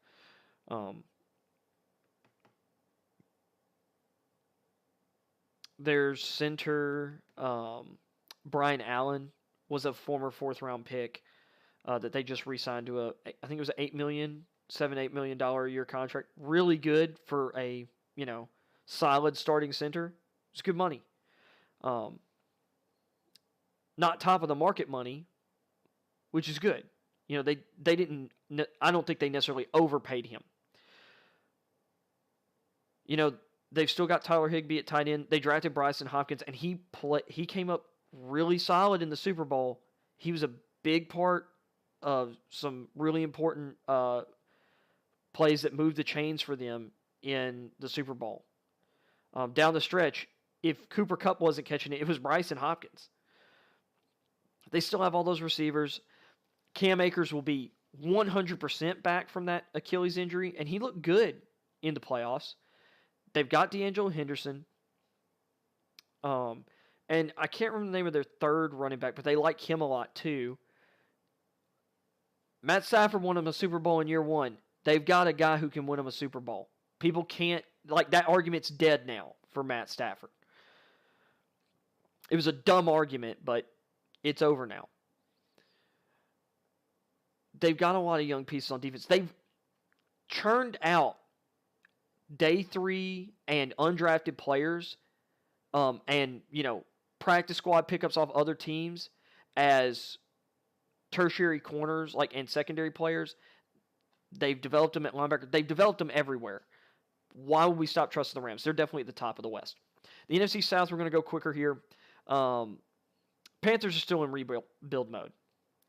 They missed out on all the top quarterbacks. I think they should jump, if they can, on Baker Mayfield. Baker Mayfield wants to go to Seattle, by the way. That's something that apparently has been indicated to people from his camp. I'd even argue going after Jimmy Garoppolo. If you don't believe in the quarterbacks this year, if you don't believe someone's worthy of being picked at 6, and I don't think that's a good idea.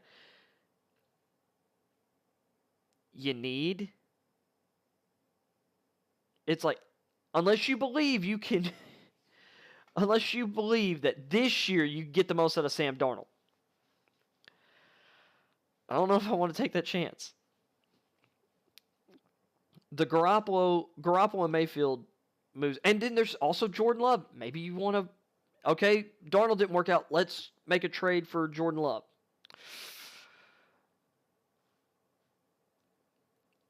But they've got to do something, but they're definitely at the bottom of the heap. Atlanta, there's some talent on this roster. They're also down there. They and Carolina will be fighting at the bottom. People are bullish on Marcus Mariota. Arthur Smith knows who he is. And I think Mariota has learned something. I mean, we'll find out this year. That doesn't mean Atlanta won't draft a quarterback. Might not mean that they won't bring someone else in, but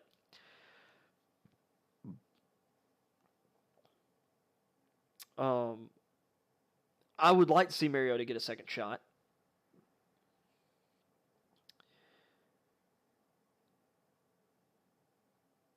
But those two teams are definitely at the bottom. New Orleans is interesting. They still have a lot of talent. They've done a good job of moving money around again. But they've lost some guys. They lost Teron Armstead. Although, I think they've got the players where they can handle absorbing that. They lost Marcus Williams, but they've got Chauncey Gardner-Johnson. They brought in and developed a bunch of safeties in the past, or draft and developed. Not too worried.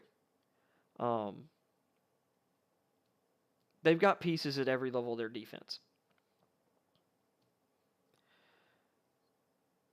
They've still got Alvin Kamara. Michael Thomas should be healthy this year. They had some receivers who will shift into more or to better complementary roles. Like Marcus Callaway proved this year that he can be, he's a solid NFL receiver. He can play that number 2 spot next to Michael Thomas, and I think that role fit much better for him. Taysom Hill is quarterback. That experiment's over. But you still got one of the best, gadget and versatile players. You've got one of the most unique weapons in the league who you've wielded extremely well for years. And Jameis Winston has signed a contract there. It wouldn't shock me to see New Orleans draft a quarterback. But this year's quarterback class is going to be interesting because there's a number of guys who are good enough to deserve a shot. We're not talking about a bunch of quarterbacks who are, only up here that in other years would be 4th, 5th round picks. Now, maybe they'd fall. Kind of I would say you've got guys like Russell Wilson who ended up in the 3rd round, in my opinion, because there were a lot of, guys who people saw as 1st round caliber guys in 2012. But one of those guys was Brandon Weeden, who I liked, but because I thought he was kind of experienced and I thought the mental game would be, I saw him as maybe a Kurt Warner type guy. Some other people did too. That didn't happen. But you had 3 guys go in the top 8 picks: Tannehill, Robert Griffin, Andrew Luck. Russell Wilson goes in the 3rd. Kirk Cousins goes in the 5th round. Guess who are the last 3 guys standing out of this class? It's Wilson, Cousins, and Tannehill. And Tannehill had 1 year as a college quarterback at the time. And some people, loved his tools, but thought it was crazy he went with the 8th pick. Those are the last 3 guys standing. Luck's gone. Griffin's been long gone. Whedon's been gone or long gone too. Dak Prescott was a 4th round guy. I mean, so in most years, I would say these guys might fall later, but you've got a couple guys here who, in years with bigger name quarterbacks, might have stayed in school another year. Matt Corral might have come back for another year under different circumstances. Malik Willis, if he had another year of eligibility, he might have, but I don't think so. Might have come back for another year. Sam Howell, if Bryce Young and C.J. Stroud were in this draft class, Howell might have waited a year. Howell probably should have still waited another year.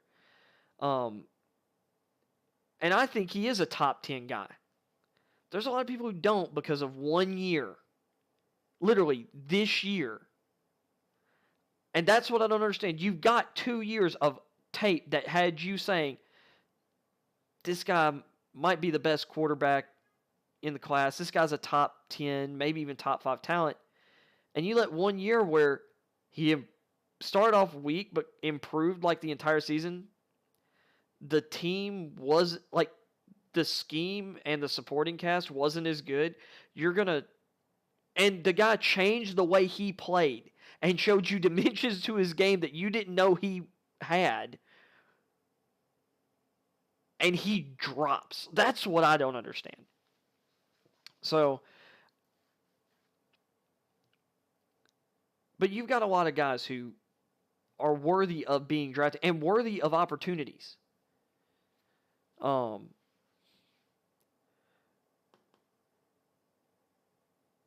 Some of them, I think, could have been late first rounders in any other year. I do think if you had a legit stud quarterback up top, Malik Willis, I just kind of feel like Malik Willis is a late first, second round guy. And there are people saying he's good enough to go number 2 overall. And I don't see it.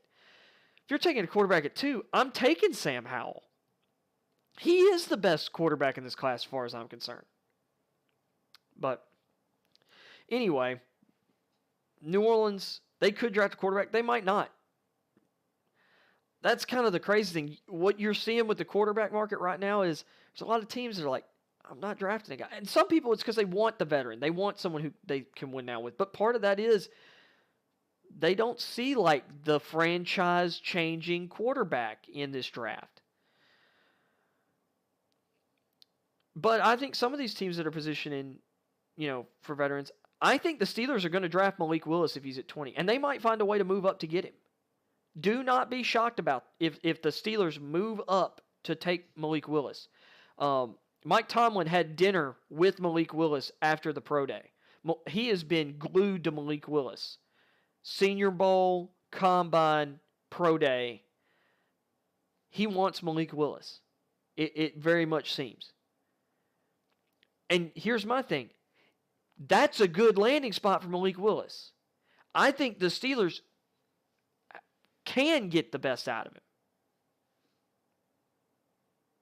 I think they have a great head coach. They have a great culture. And their scouting department has been really good. So if their scouts are on board, if their organization's on board with Malik Willis, there's a place where I trust that Malik Willis has a chance to reach his ceiling.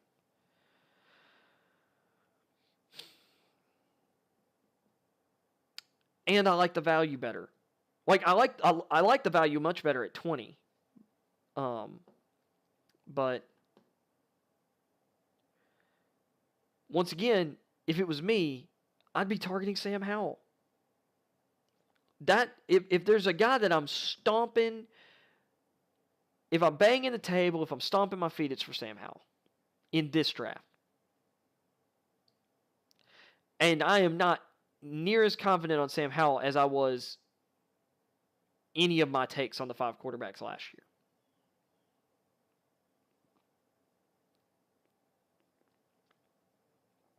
So, that being said, I love Howell. I do. And there are definite things like I see of Malik Willis. I'm like, wow. But there's a lot about Willis where I'm like for Howell, I have less of those really low moments. There are things like where I don't love, but I'm looking at everything and I'm like, yeah, the guy's in desperation mode. Whereas with Willis, I'm like, dude, well, there was no reason to make the decision. Some of Howell's, it's like, well, how else was, I mean, no one else was doing anything. He just had to, sometimes he had to make prayers. Now, there were some decisions where I'm like, and there were some plays where I was just like, with Howell too, but I've just seen more like, I've seen elite quarterback tape from Howell. And I've seen it in 3 different seasons. And I saw 2 seasons like front to back, like just awesome, tape from Howell. And then this year, when I putting it into the context of what he was up against and what he had to work with in comparison to what he had, it's kind of like, in some ways, it's kind of like Josh Allen. Josh Allen's last year in college compared to his second year at Wyoming compared to his first year at Wyoming, starting at Wyoming. That first year, he had some guys that ended up, going to the NFL and getting shots in the league. And even some guys that didn't, but were better than the guys they were replaced with. And his numbers suffered. He still made some incredible plays. Howell looked like a guy. And as the season came on, Howell overcame the situation. He adapted and improved. Willis never adapted and improved to me in college. Willis kept getting beat out and he got beat out at Auburn, then got beat out again and transferred, then goes to Liberty, and he has a great junior year, and then he comes back in his senior year and has some great games, and then just some downright awful games. And even in that, you're looking at things, and it's like, there's even with the good stats and whatnot, there's a lot of just questions. And I feel like my questions with Howell, I have answers for, and the ones with Willis, the answers are harder for me to find. So, that's my thinking there. Man, I got off on the quarterbacks. I'm supposed to be going through the divisions. So anyway, like I said, NFC West, if I'm stacking it, it's Seattle, and this is tentative, and Arizona, San Francisco, Los Angeles. But Arizona and San Fran, you know what? I don't have questions about Arizona quarterback. I know who their quarterback's going to be. I don't know about San Fran. So we'll put them at 3rd, but this division could have 3 playoff teams. For the NFC South, I'm going Carolina, Atlanta, New Orleans, and then Tampa Bay. Obviously, Brady's back. They're bringing back almost everybody.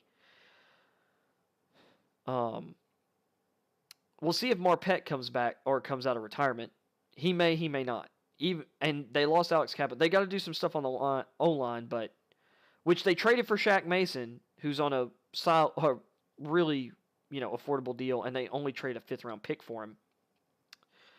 So that fixes one of the guard spots.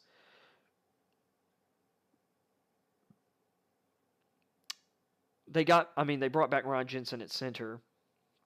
Their tackle tandem of Smith and Wirfs is one of the best in the league, and Wirfs is incredible. Gronk said he's coming back. Yeah, they lost O.J. Howard. I think Cameron Brate's back. They added Russell Gage at receiver while keeping keeping Godwin. They still have Evans. They still have Tyler Johnson and Scotty Miller. They re-signed Leonard Fournette, who's coming off, maybe his real best season in the league.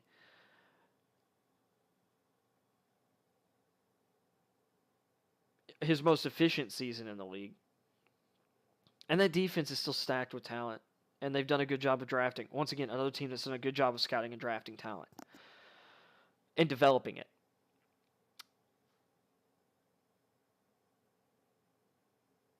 So they're easily number one there. We go to the NFC North. I know the Packers traded Devontae Adams. Zadarius Smith is gone.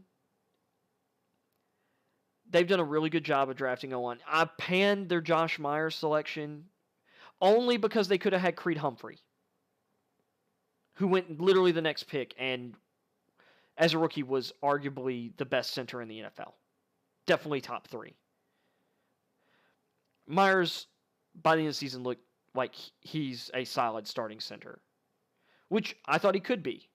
But he wasn't even like, I think he was like my 5th rated center last year. And 3 of the 4 guys I had ahead of him were drafted after him. So, anyway.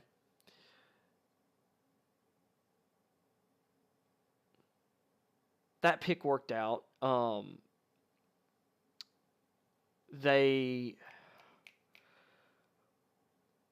was another guard that they took.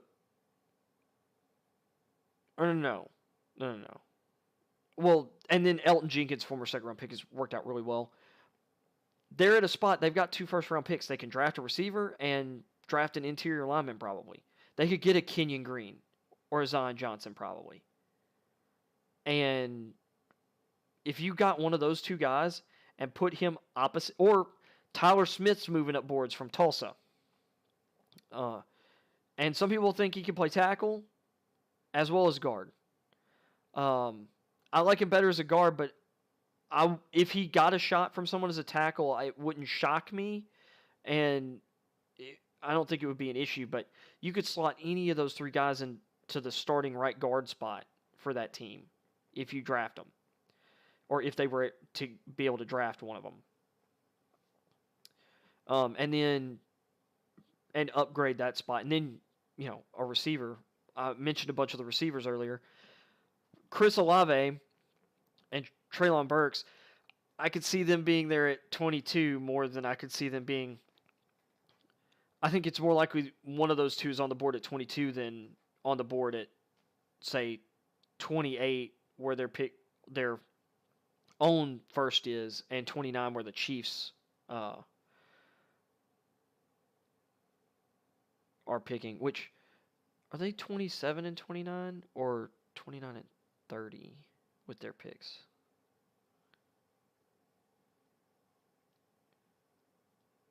It's 30. Yeah. The Chiefs' other pick is at 30. So, anyway, I think the Packers are still very much the top of the NFC North. That they've still got the same head coach. That front office, there's some picks that they can pan, but this organization has done a really good job of drafting at the top of the draft. Some picks that even were kind of seemed a little bit panned, or seemed like they were not necessarily going in the right direction originally. Rashawn Gary is now a good pick. Darnell Savage, which he was still pretty good in year 1, has worked out really well. Jair Alexander, great pick. Everyone roasted Eric Stokes going in round 1. That pick looks awesome now. So, at some point, and when they've spent in free agency, they've done a good job.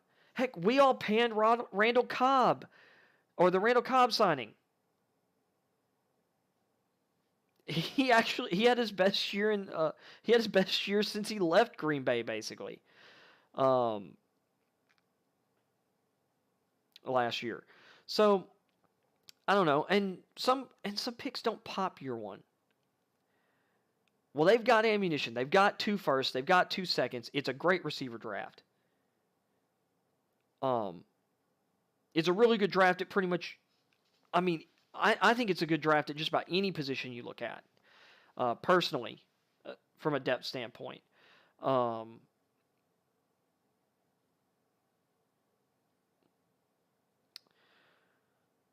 So I've still got the Packers number 1. The Vikings are definitely number 2. I like the coaching hire. I really like their GM.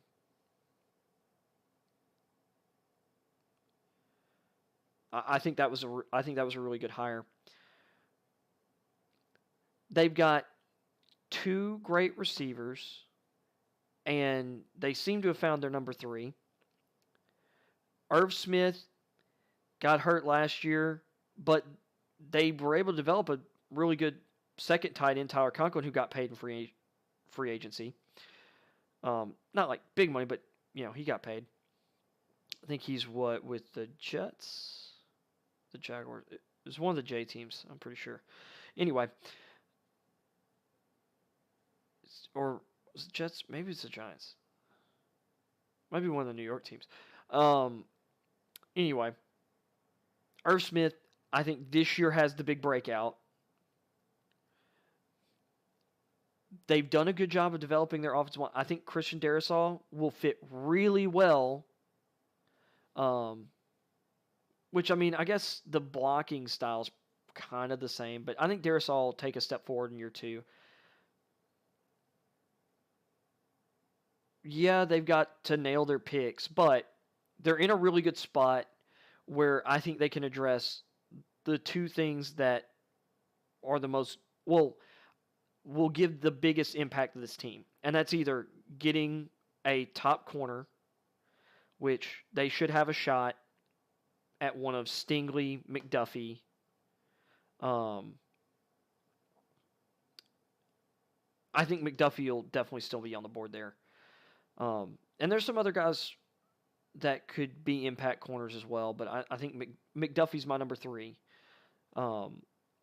Or getting an impact pass rusher to pair with Danielle Hunter and eventually replace him. And that's, like, I think the way the board looks, Jermaine Johnson should still be on the board. Or could still be on the board. Before his Achilles injury, David Ajabo. But, a forward-thinking team, if they really think he's that good, you could still take him there. And I wouldn't fault a team. We've seen Jeffrey Simmons was a top 5 dang player, and people let him drop because of him tearing his ACL or between the end of the season and the combine, early part of that year. Comes back, month or so into the season. And then by the end of the season, the playoffs, he's making impact plays. And now the Titans got one of the 2-3 best guys out of that draft class at, 19 overall? 20 overall? It was somewhere, or 21. I mean, it's ridiculous. So,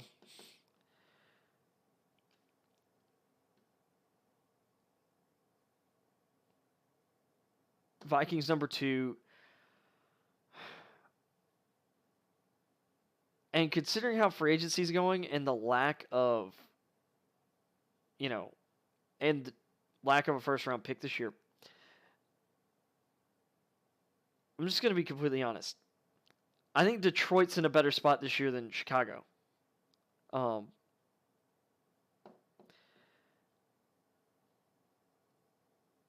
And I like how Detroit's building their team and the way they ended the season compared to the Bears. by all accounts, I like the Bears' new GM, head coaching hire. I mean, you look at the market. I mean, if you're taking a chance on a coach, I think Eberflus was I think he was a fine hire, but him and his offensive coordinator, we'll see, how this fits for Justin Fields. But if you're really gonna get Fields in the best place, I think you really should have tried to fight to get Brian Daboll and Nathaniel Hackett. Maybe they did and missed out on both of those guys. Maybe they chose to go other places. I mean, Hackett's got to be thrilled with getting Russell Wilson. And, Daboll, I think he wanted to go to the Giants. I think he wanted to go to New York and be in the Northeast. I'm assuming he does see and like the traits in Daniel Jones. But if things don't work out in year one, he's going to have a chance to get his quarterback of the future next year.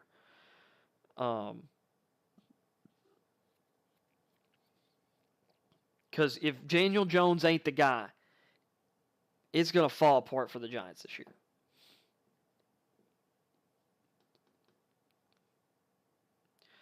So, but I like what Detroit's building, and I think Detroit's further along in the team building process overall than the Bears are. Yes, the Bears have their young, high upside quarterback, and the Lions don't. But the Lions, Jared Goff was still a better quarterback than Justin Fields last year. And the Lions have a much better offensive line.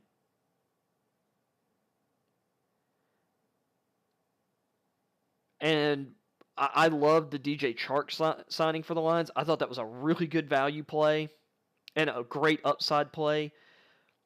They have Amon-Ra St. Brown, who can be that underneath and run after the catch, slot devastator.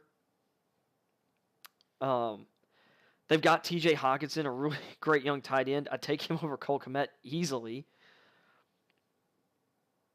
And they've got pieces on defense. And they're picking at a spot where they're either going to get Kyle Hamilton or they're going to take an edge guy. Or maybe they do double down on offensive line. They take like a Ike Ekwonu and just say, we're going to throw this guy at guard and we're going to have the best offensive line in the league. I mean, but heck, they could, go with Hamilton or an edge and in the first round and then snag at the end of the first round one of the top interior line guys. Or maybe even the second round. If they could get a guy with their second round pick, maybe move down or move up from like their third round pick to a spot in the second round and get, or heck, even in the third round, they might be able to get a guy like Cole Strange could fall that far. I don't think it'll happen, but they could get a guy like Zach Tom or I'm blanking on his name, or a Jamari Sawyer down there and plug him in and have the best, arguably the best line in the NFL. I mean, but I think the Lions have a lot of capital to work with, and their quarterback floor is higher this year. So I'm putting them ahead of Chicago. NFC East, the Cowboys are still at the top as of right now because they have the best quarterback in the division, period. They have the best offensive weapons in the division still.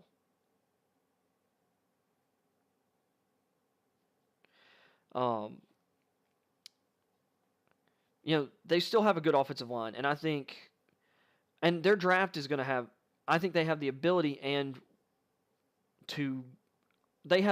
to plug holes with the draft.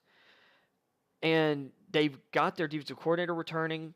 They've got some really young, talented players who are going to get better. Micah Parsons should get better from here. Trevon Diggs, this is his second year. And if you listen to his detractors, he still has plenty to improve on. Kelvin Joseph looked really good as a rookie. Second rounder. And he's got amazing upside physical upside just like Trevon Diggs.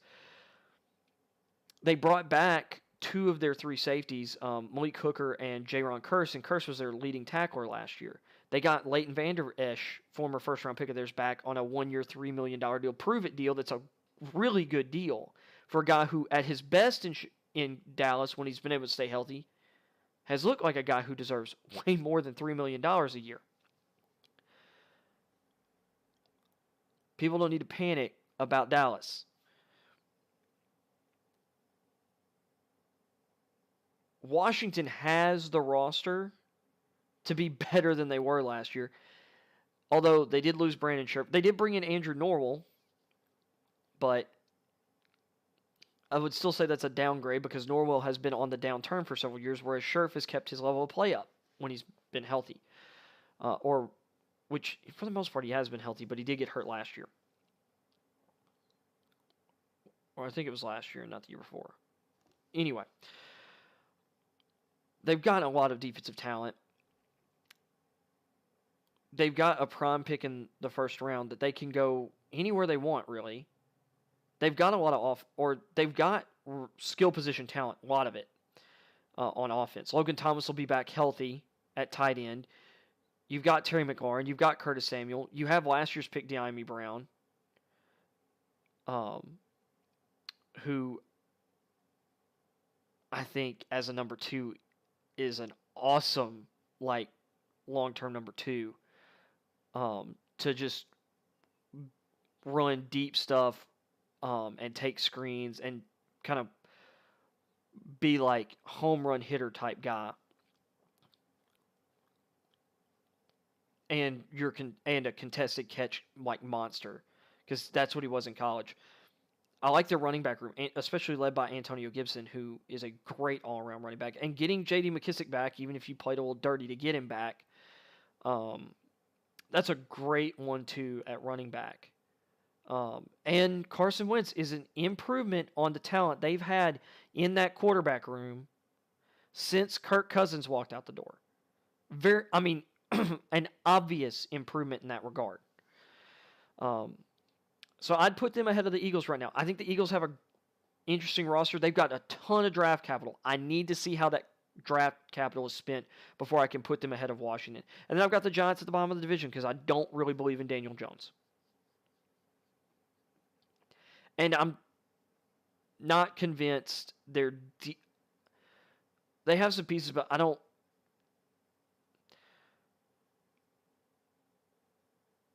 Their defense is going to have to be, in my opinion, better than average before,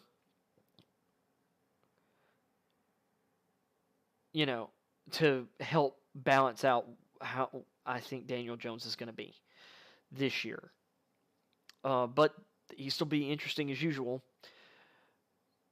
Because, once again, going into this year, I think we all thought Washington would be better because we expected Ryan Fitzpatrick to be their quarterback this year than Washington ended up being. And we expected the Eagles to not be that good. Although, once again, I think it's because they managed to, or they just dominated running the ball. And their defense played pretty well. But I think they got a little lucky sneaking in. They were easily the worst playoff team this year. Clearly the worst.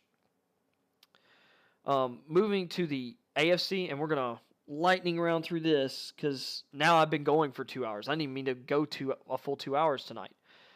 I'm going to go in opposite order because I really want to save the AFC West for last. So, the AFC East, it's Bills all day. The Bills have gotten better this offseason before we even get to the draft.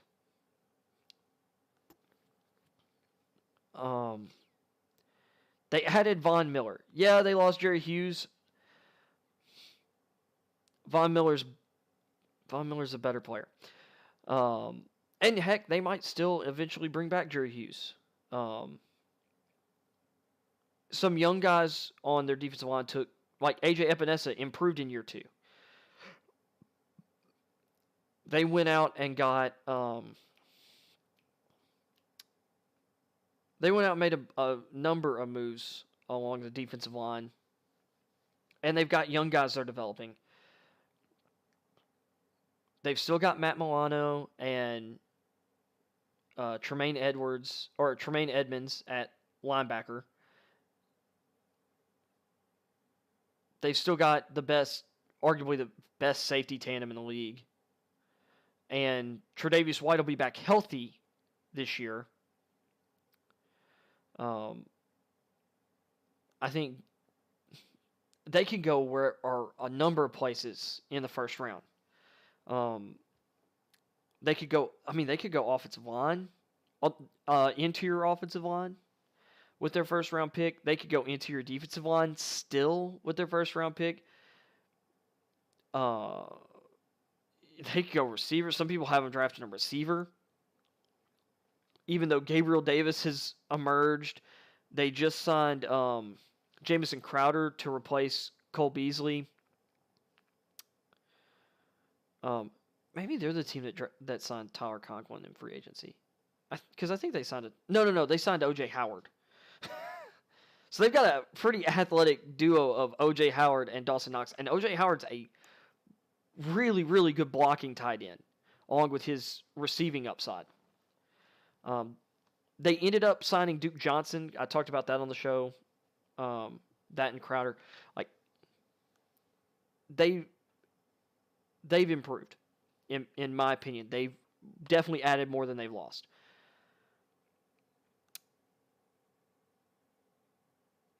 And actually, they still, they drafted those 2 tackles last year, but if they decide one of them's a guard and one of them's better as a swing tackle, they still could, depending on who's on the board, draft a tackle because they cut Darrell Williams. But I like both of the tackles they drafted, especially Spencer Brown.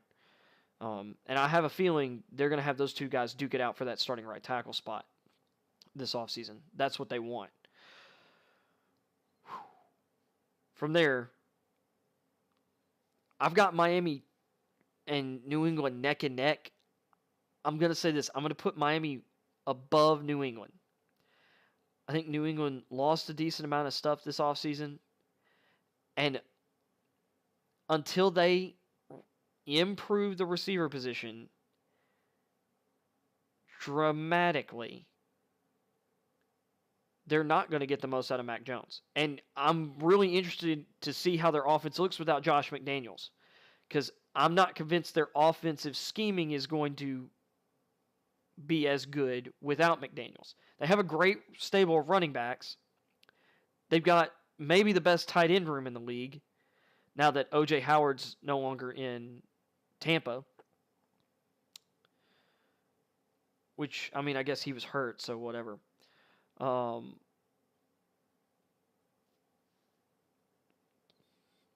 But I'm concerned about their offensive line. They did bring Trent Brown back on a really affordable deal.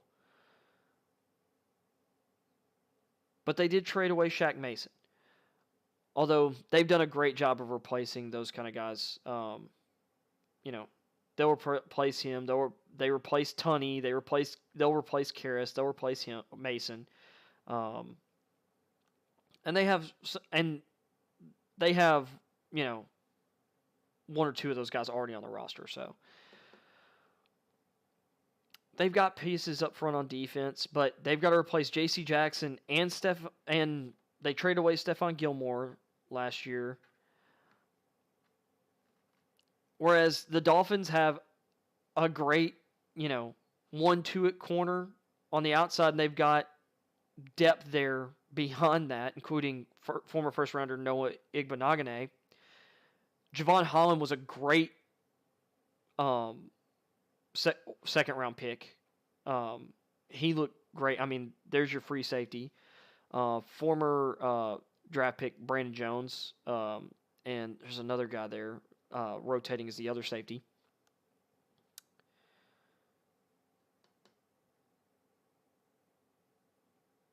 They've got Jerome Baker as one of their linebackers. They re-signed Emmanuel Ogbah to a deal. He's been really productive for them. They have other pieces along the D line. Jalen Phillips, I think, will take us a pretty big step in year 2.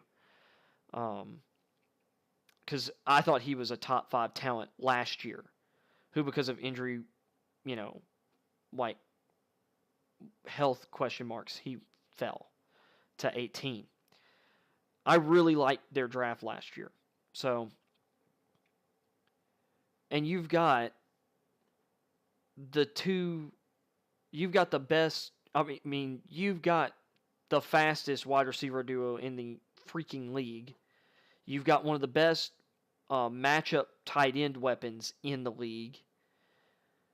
You've got other really good periphery, or you've got some other talented receiver options as complementary pieces.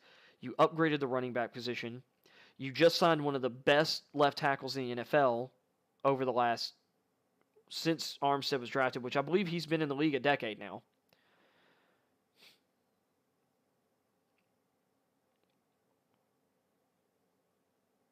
And you've got a young quarterback who earned being a top 5 pick and has had some flashes in the league.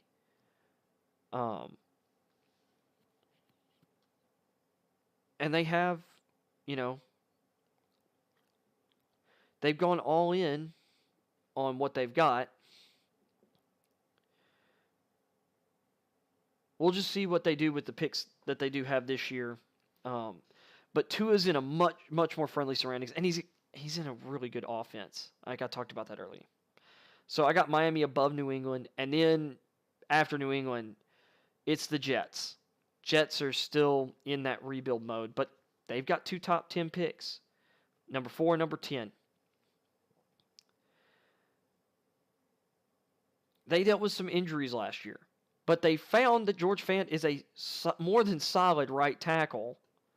Like he's not a sieve at right tackle. Like he's solid. If you get Mekhi Becton back healthy, there's your left tackle. But they could take another tackle. They could move Becton to guard, or they could draft like Ekwonu at 4 and start him out at guard, or have them battle it out and put whoever is better at tackle, and the other at guard. Or, if they're good enough, you put them both at tackle. Maybe you move Fant to guard, or he's a swing tackle. Whatever. You can draft pass rusher, corners. You maybe go pass rusher corner at 4 and 10. They've got, they have picks. They could draft a receiver. Although, I think between Corey Davis, Elijah Moore, maybe in year 3, former second-round pick Denzel Mims, takes a step forward. You've got Braxton Berrios, who, showed out as a returner and slot guy, which I always saw that coming with Braxton Berrios. Sometimes it takes these guys who are in that Weston Walker mold, like Hunter Renfrow, like Adam Humphries. Sometimes it takes them a few years to really get their footing and once you can get back to their spot of, I'm not the best athlete on the field, but I know the game speed, and I know how to manipulate what's around me. Braxton Berrios just hit that point. They know who their running back duo is. It's Michael Carter, who they drafted last year in the 4th round, and they brought back veteran Tevin Coleman on a super cheap deal. Zach Wilson, game slows down for him in year 2. He had flashes this year. He also got hurt during the season and was out for a bit. But I like some of their signings. I like their defensive signings. The Whitehead contract was a great one. The DJ Reed contract was solid. A little more expensive than I would have liked, but if they're able to draft a guy like Stingley or Sauce Gardner at 10, I think that helps allow Reed to slide into his more natural role. And if they get a pass rusher at 4, that's going to help like an edge rusher at 4, like a Kayvon Thibodeau or a Trayvon Walker. Although Walker probably he's a little bit raw, but he can play all over. He can play 3-4 end and play on the edge. Thibodeau's more of a pure edge. I don't know. It's going to be interesting. But the Jets are still at the bottom of the division. To fly through the South, I still have the Titans at the top of the division. The Titans did a good job of keeping their roster, for the most part, intact, adding Robert Woods for nothing, basically. It sucks we don't have a second-round pick because of the Julio trade, but, that was the risk. We let go of Saffold, but we were able to keep Ben Jones on a really reasonable deal. Saffold, by the way, got signed by the Bills, so, improve the interior of their line. Well, potentially. He wasn't as good this year. And I think he missed some time to injury, but, the last couple of years, he's kind of, from 2019 to 2020 to 2021, but he's still better than what a lot of teams got. We drafted Dylan Radins last year. We let David Kessenberry go, which I didn't love, that we didn't just tender him, use his RFA tender because it was super cheap. We signed Jamarco Jones from the Seahawks. Hopefully ends up being a swing tackle rather than our right tackle. Really, hopefully Dylan Radins slides into right tackle. But maybe Raduns ends up at left guard. Maybe Jones does. We'll see. And we'll see what happens in the draft. I'd love for, Zion Johnson to be available. If we could get Zion Johnson at 26, I'd be over the moon. But we've got a really good roster, and we've got a lot of key contributors who are young still. Like, Jeffrey Simmons is still improving. We brought in Zach Cunningham last year. Sure, Rajon Evans is gone. Jayon Brown might be gone. But Monty Rice and David Long are still there. Monty Rice was a really good draft pick last year. David Long was an amazing get. What he's turned into for a 6th-round pick. And Cunningham's solid. We re-signed Harold Landry, who's coming off his most productive season. Bud Dupree should be 100% back starting next year, and he had impact moments. He'll be better in year 2. We've got a young secondary who most of our key guys other than Kevin Beard are on rookie contracts.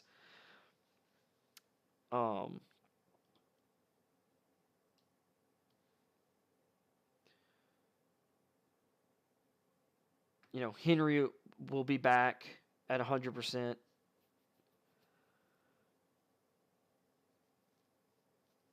I'd like to see us attack tight end in this draft.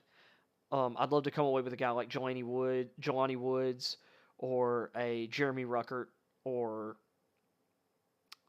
considering we have Jeff Swain, maybe go after a more receiving-oriented guy like a Isaiah Likely of Coastal Carolina. But, there's tons of really talented tight ends in this draft. Or for our scheme, like Chiga Conquo would be awesome because he could play tight end or fullback and would be an upgrade over Kari Blossom game. I'd like us to draft another receiver. Since we've got Woods, it'd be really nice if we snagged ourselves like a shifty, speedy slot guy like a Wan'Dale Robinson, or maybe a more Welker type guy like Kyle Phillips, who could be what we had envisioned Adam Humphries being, except he couldn't stay healthy.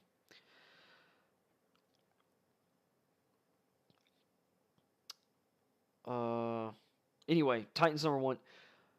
Colts are definitely number 2 in the division. I think they upgraded at quarterback from Carson Wentz to Matt Ryan, personally. And they've got a really talented roster. Unfortunately, they don't have a first-round pick because of the Wentz trade, but they did get a number of picks for Wentz, and then they were able to use not all of that to get Matt Ryan.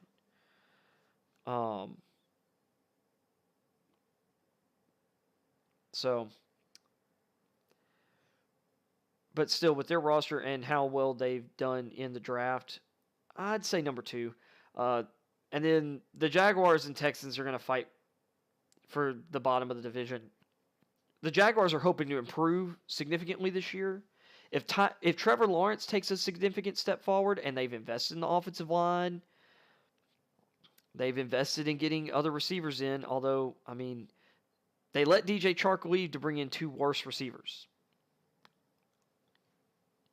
And they've invested in improving the defense, although I'd argue you cut Myles Jack and you signed a guy who's as good or worse to a more expensive contract. Maybe you like his long-term health better, or health prospects better than Myles Jack, but Myles Jack's a really, really, really good player. Don't think I saw him sign anywhere yet, so I'm intrigued to see where he goes now. And some of that might be because he's he's probably a post-June 1st cut. And I like some of their defensive signings. And since I think Trevor Lawrence is better than Davis Mills, I'm going to lean the Jaguars over the Texans right now. But we'll see what the Texans do with all their draft capital that they've got this year. But right now, the Jaguars have I see there's a more complete roster there than the Texans. So I've got them over the Texans.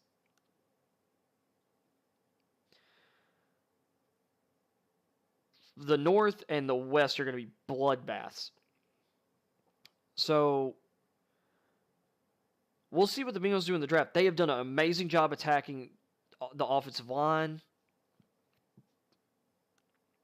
I think if there's one place I really think they need to upgrade, it's corner. They need to invest in corner. Otherwise, they've got a lot of great young linebackers. I like their defensive line, and they can invest more in the defensive line.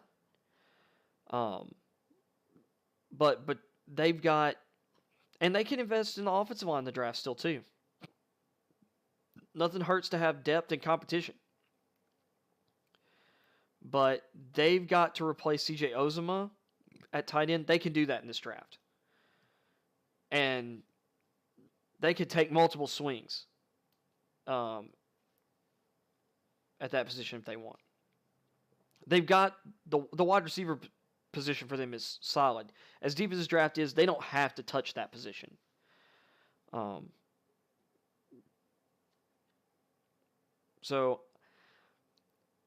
And Joey Burrow looked great this year.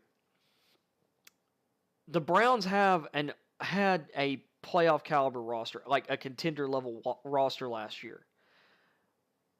They just flipped, a ton of future picks for Deshaun Watson. And they haven't lost too much of that team. Or they haven't lost very much of that team at all. So, depending on what they do with, once again, the picks they have left over, and some other, signings in free agency, they might bring Jadeveon Clowney back eventually, because he hadn't signed anywhere yet.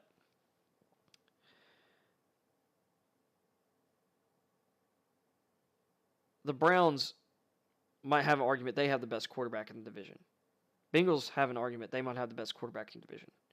Ravens have an argument that they have the best quarterback in the division, the only one of them with the MVP award. But I still have some questions. They've got some stuff to sort out with their offensive line. They've got to figure out their other pass rusher spot across from Odafe Owe. They dealt with tons of injury issues. I think their roster is better than their record from last year, purely from an injury standpoint. But Lamar's got to stay healthy too. Their running back room got decimated by injuries. They just dealt with injuries everywhere. So, and I think maybe some of us are forgetting how good we thought that roster was going into last year. So, I don't know where to rank those three teams. I don't.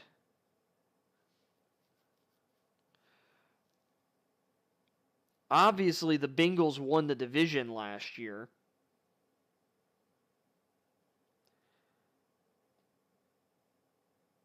But it was close. Right? They won the division, not the Steelers. Yeah. And then the Steelers, if Trubisky plays better than Roethlisberger this year, it would, or like this worse version of Roethlisberger that we had seen, I'd still be kind of shocked. Their roster hasn't gotten better. I still have questions about their offensive line. They've lost 2 of their 4 best receivers. And,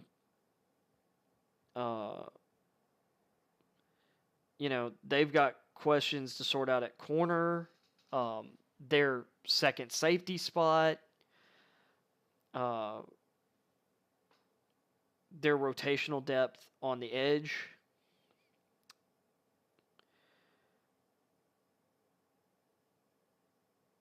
And I'd argue their other linebacker spot across, or, their second linebacker next to Deion Bush. So, I've got them at the bottom. I'd probably, at this point, just giving deference to the improvements the Bengals made on a team that made it to the Super Bowl and nearly won it, I'm going to put them number 1.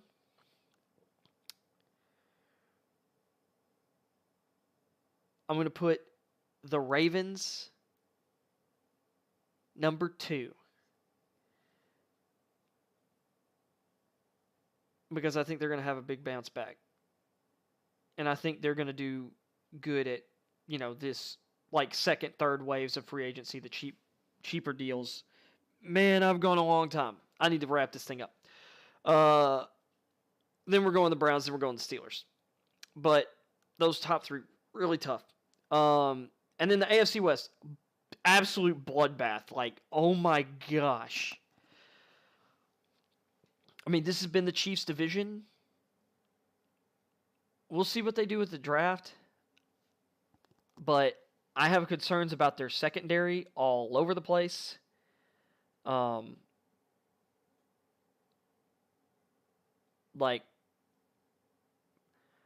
think they have like 2 guys on their roster right now who I'm like, yeah, there's a solid like number 2 corner and us, a guy who can be your third outside corner and play some nickel.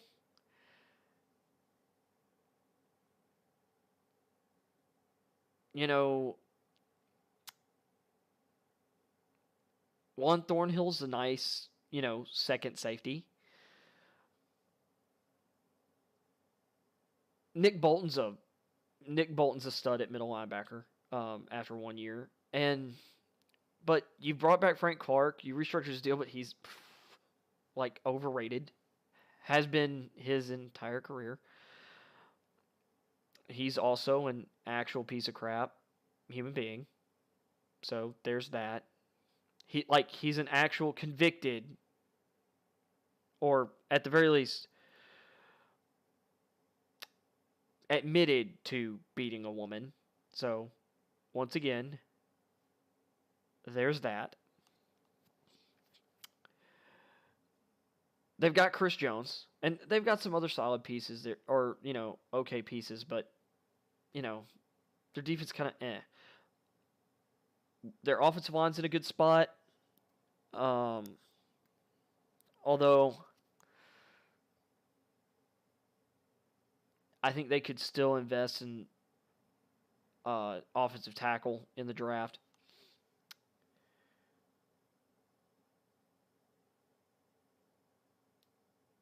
But they've got picks to do it. They've got picks to really, add young, cost-controlled talent at the top of this because of that Tyreek Hill trade.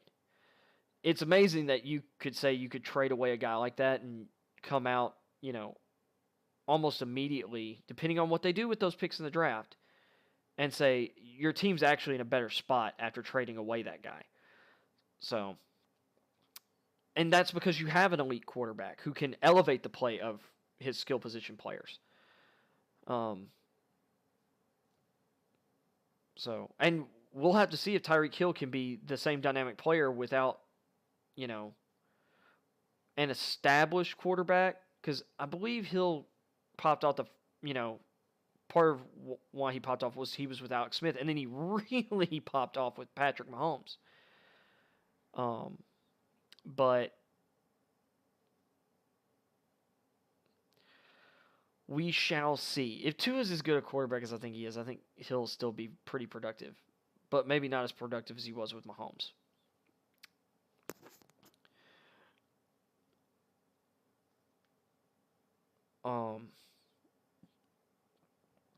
The Chargers, man, I'd argue they've won the offseason with their moves.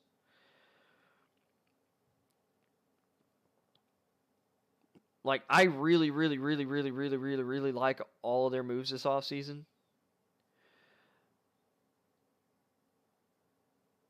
The Broncos, the Russell Wilson trade was a great one. Yeah, kind of hate losing Noah Fant in that deal, but hey, like, that roster's really talented. And they gave up some picks, but... And then I really like what the Raiders... I do like how the Raiders have been aggressive. I mean, you throw Adams into that number one receiver spot with Carr. I mean, you've got Adams and Waller and Renfro. And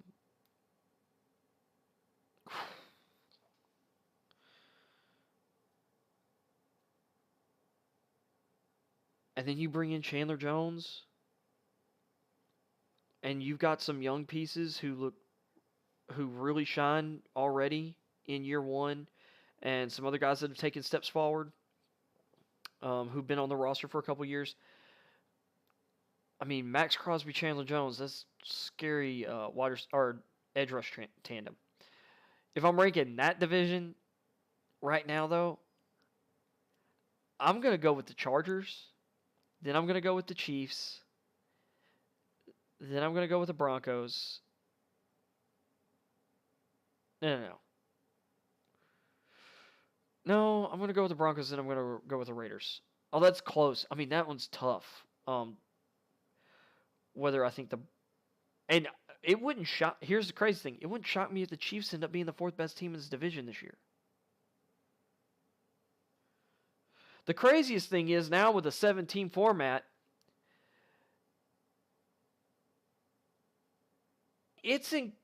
I'd almost think it might be possible for all four teams of a division to get into the playoffs now.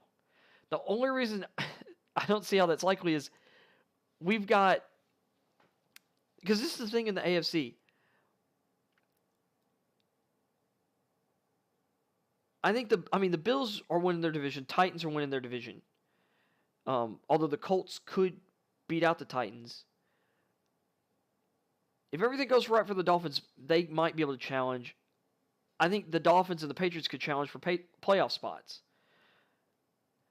But the North, there's even a road for the Steelers to be good.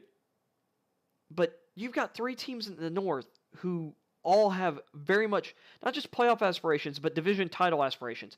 In the AFC West now, you've got four teams that absolutely have the talent to be like the best team in the division. Like you can make an argument for all of them, depending on how things break. But at the very least, regardless of how who wins the division, all 4 of them being playoff teams. I'm looking at the NFC West, the NFC, and it's like, I mean, Tampa Bay is like the only playoff lock in the South. The Saints could make it. I don't see the Panthers or Falcons pulling that off. In the North, I don't think the Lions or Bears will be that good. The Vikings, I don't know if they've gotten. I don't think they've gotten better. And I don't know if you could say the Packers have gotten better. I mean, I like the assets they've got right now in the draft, though. But the Packers have gotten a little worse. The NFC West, the Rams haven't necessarily replaced everything they've lost. The Niners haven't really.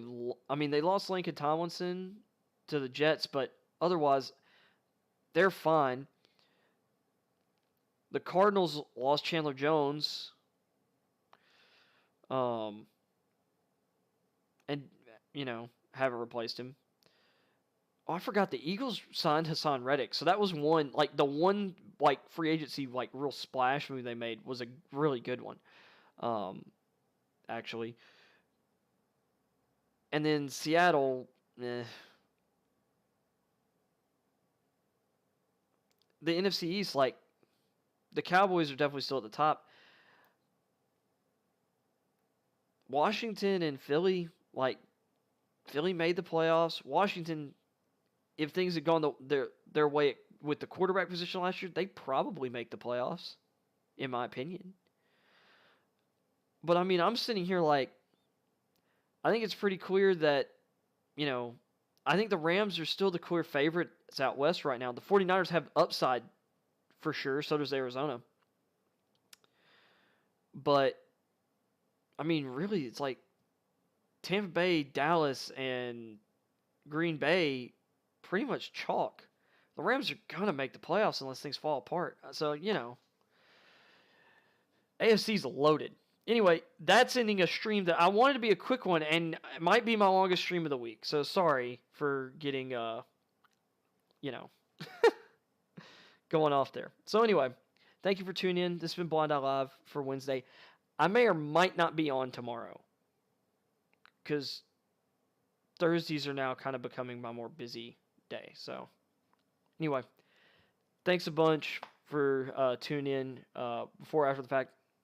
If you liked it, leave me a like, please. I'd appreciate it. Maybe leave me a comment. Hey, maybe even subscribe. Man, I'm kind of talking a little creepy, maybe. I don't know. But I do appreciate you.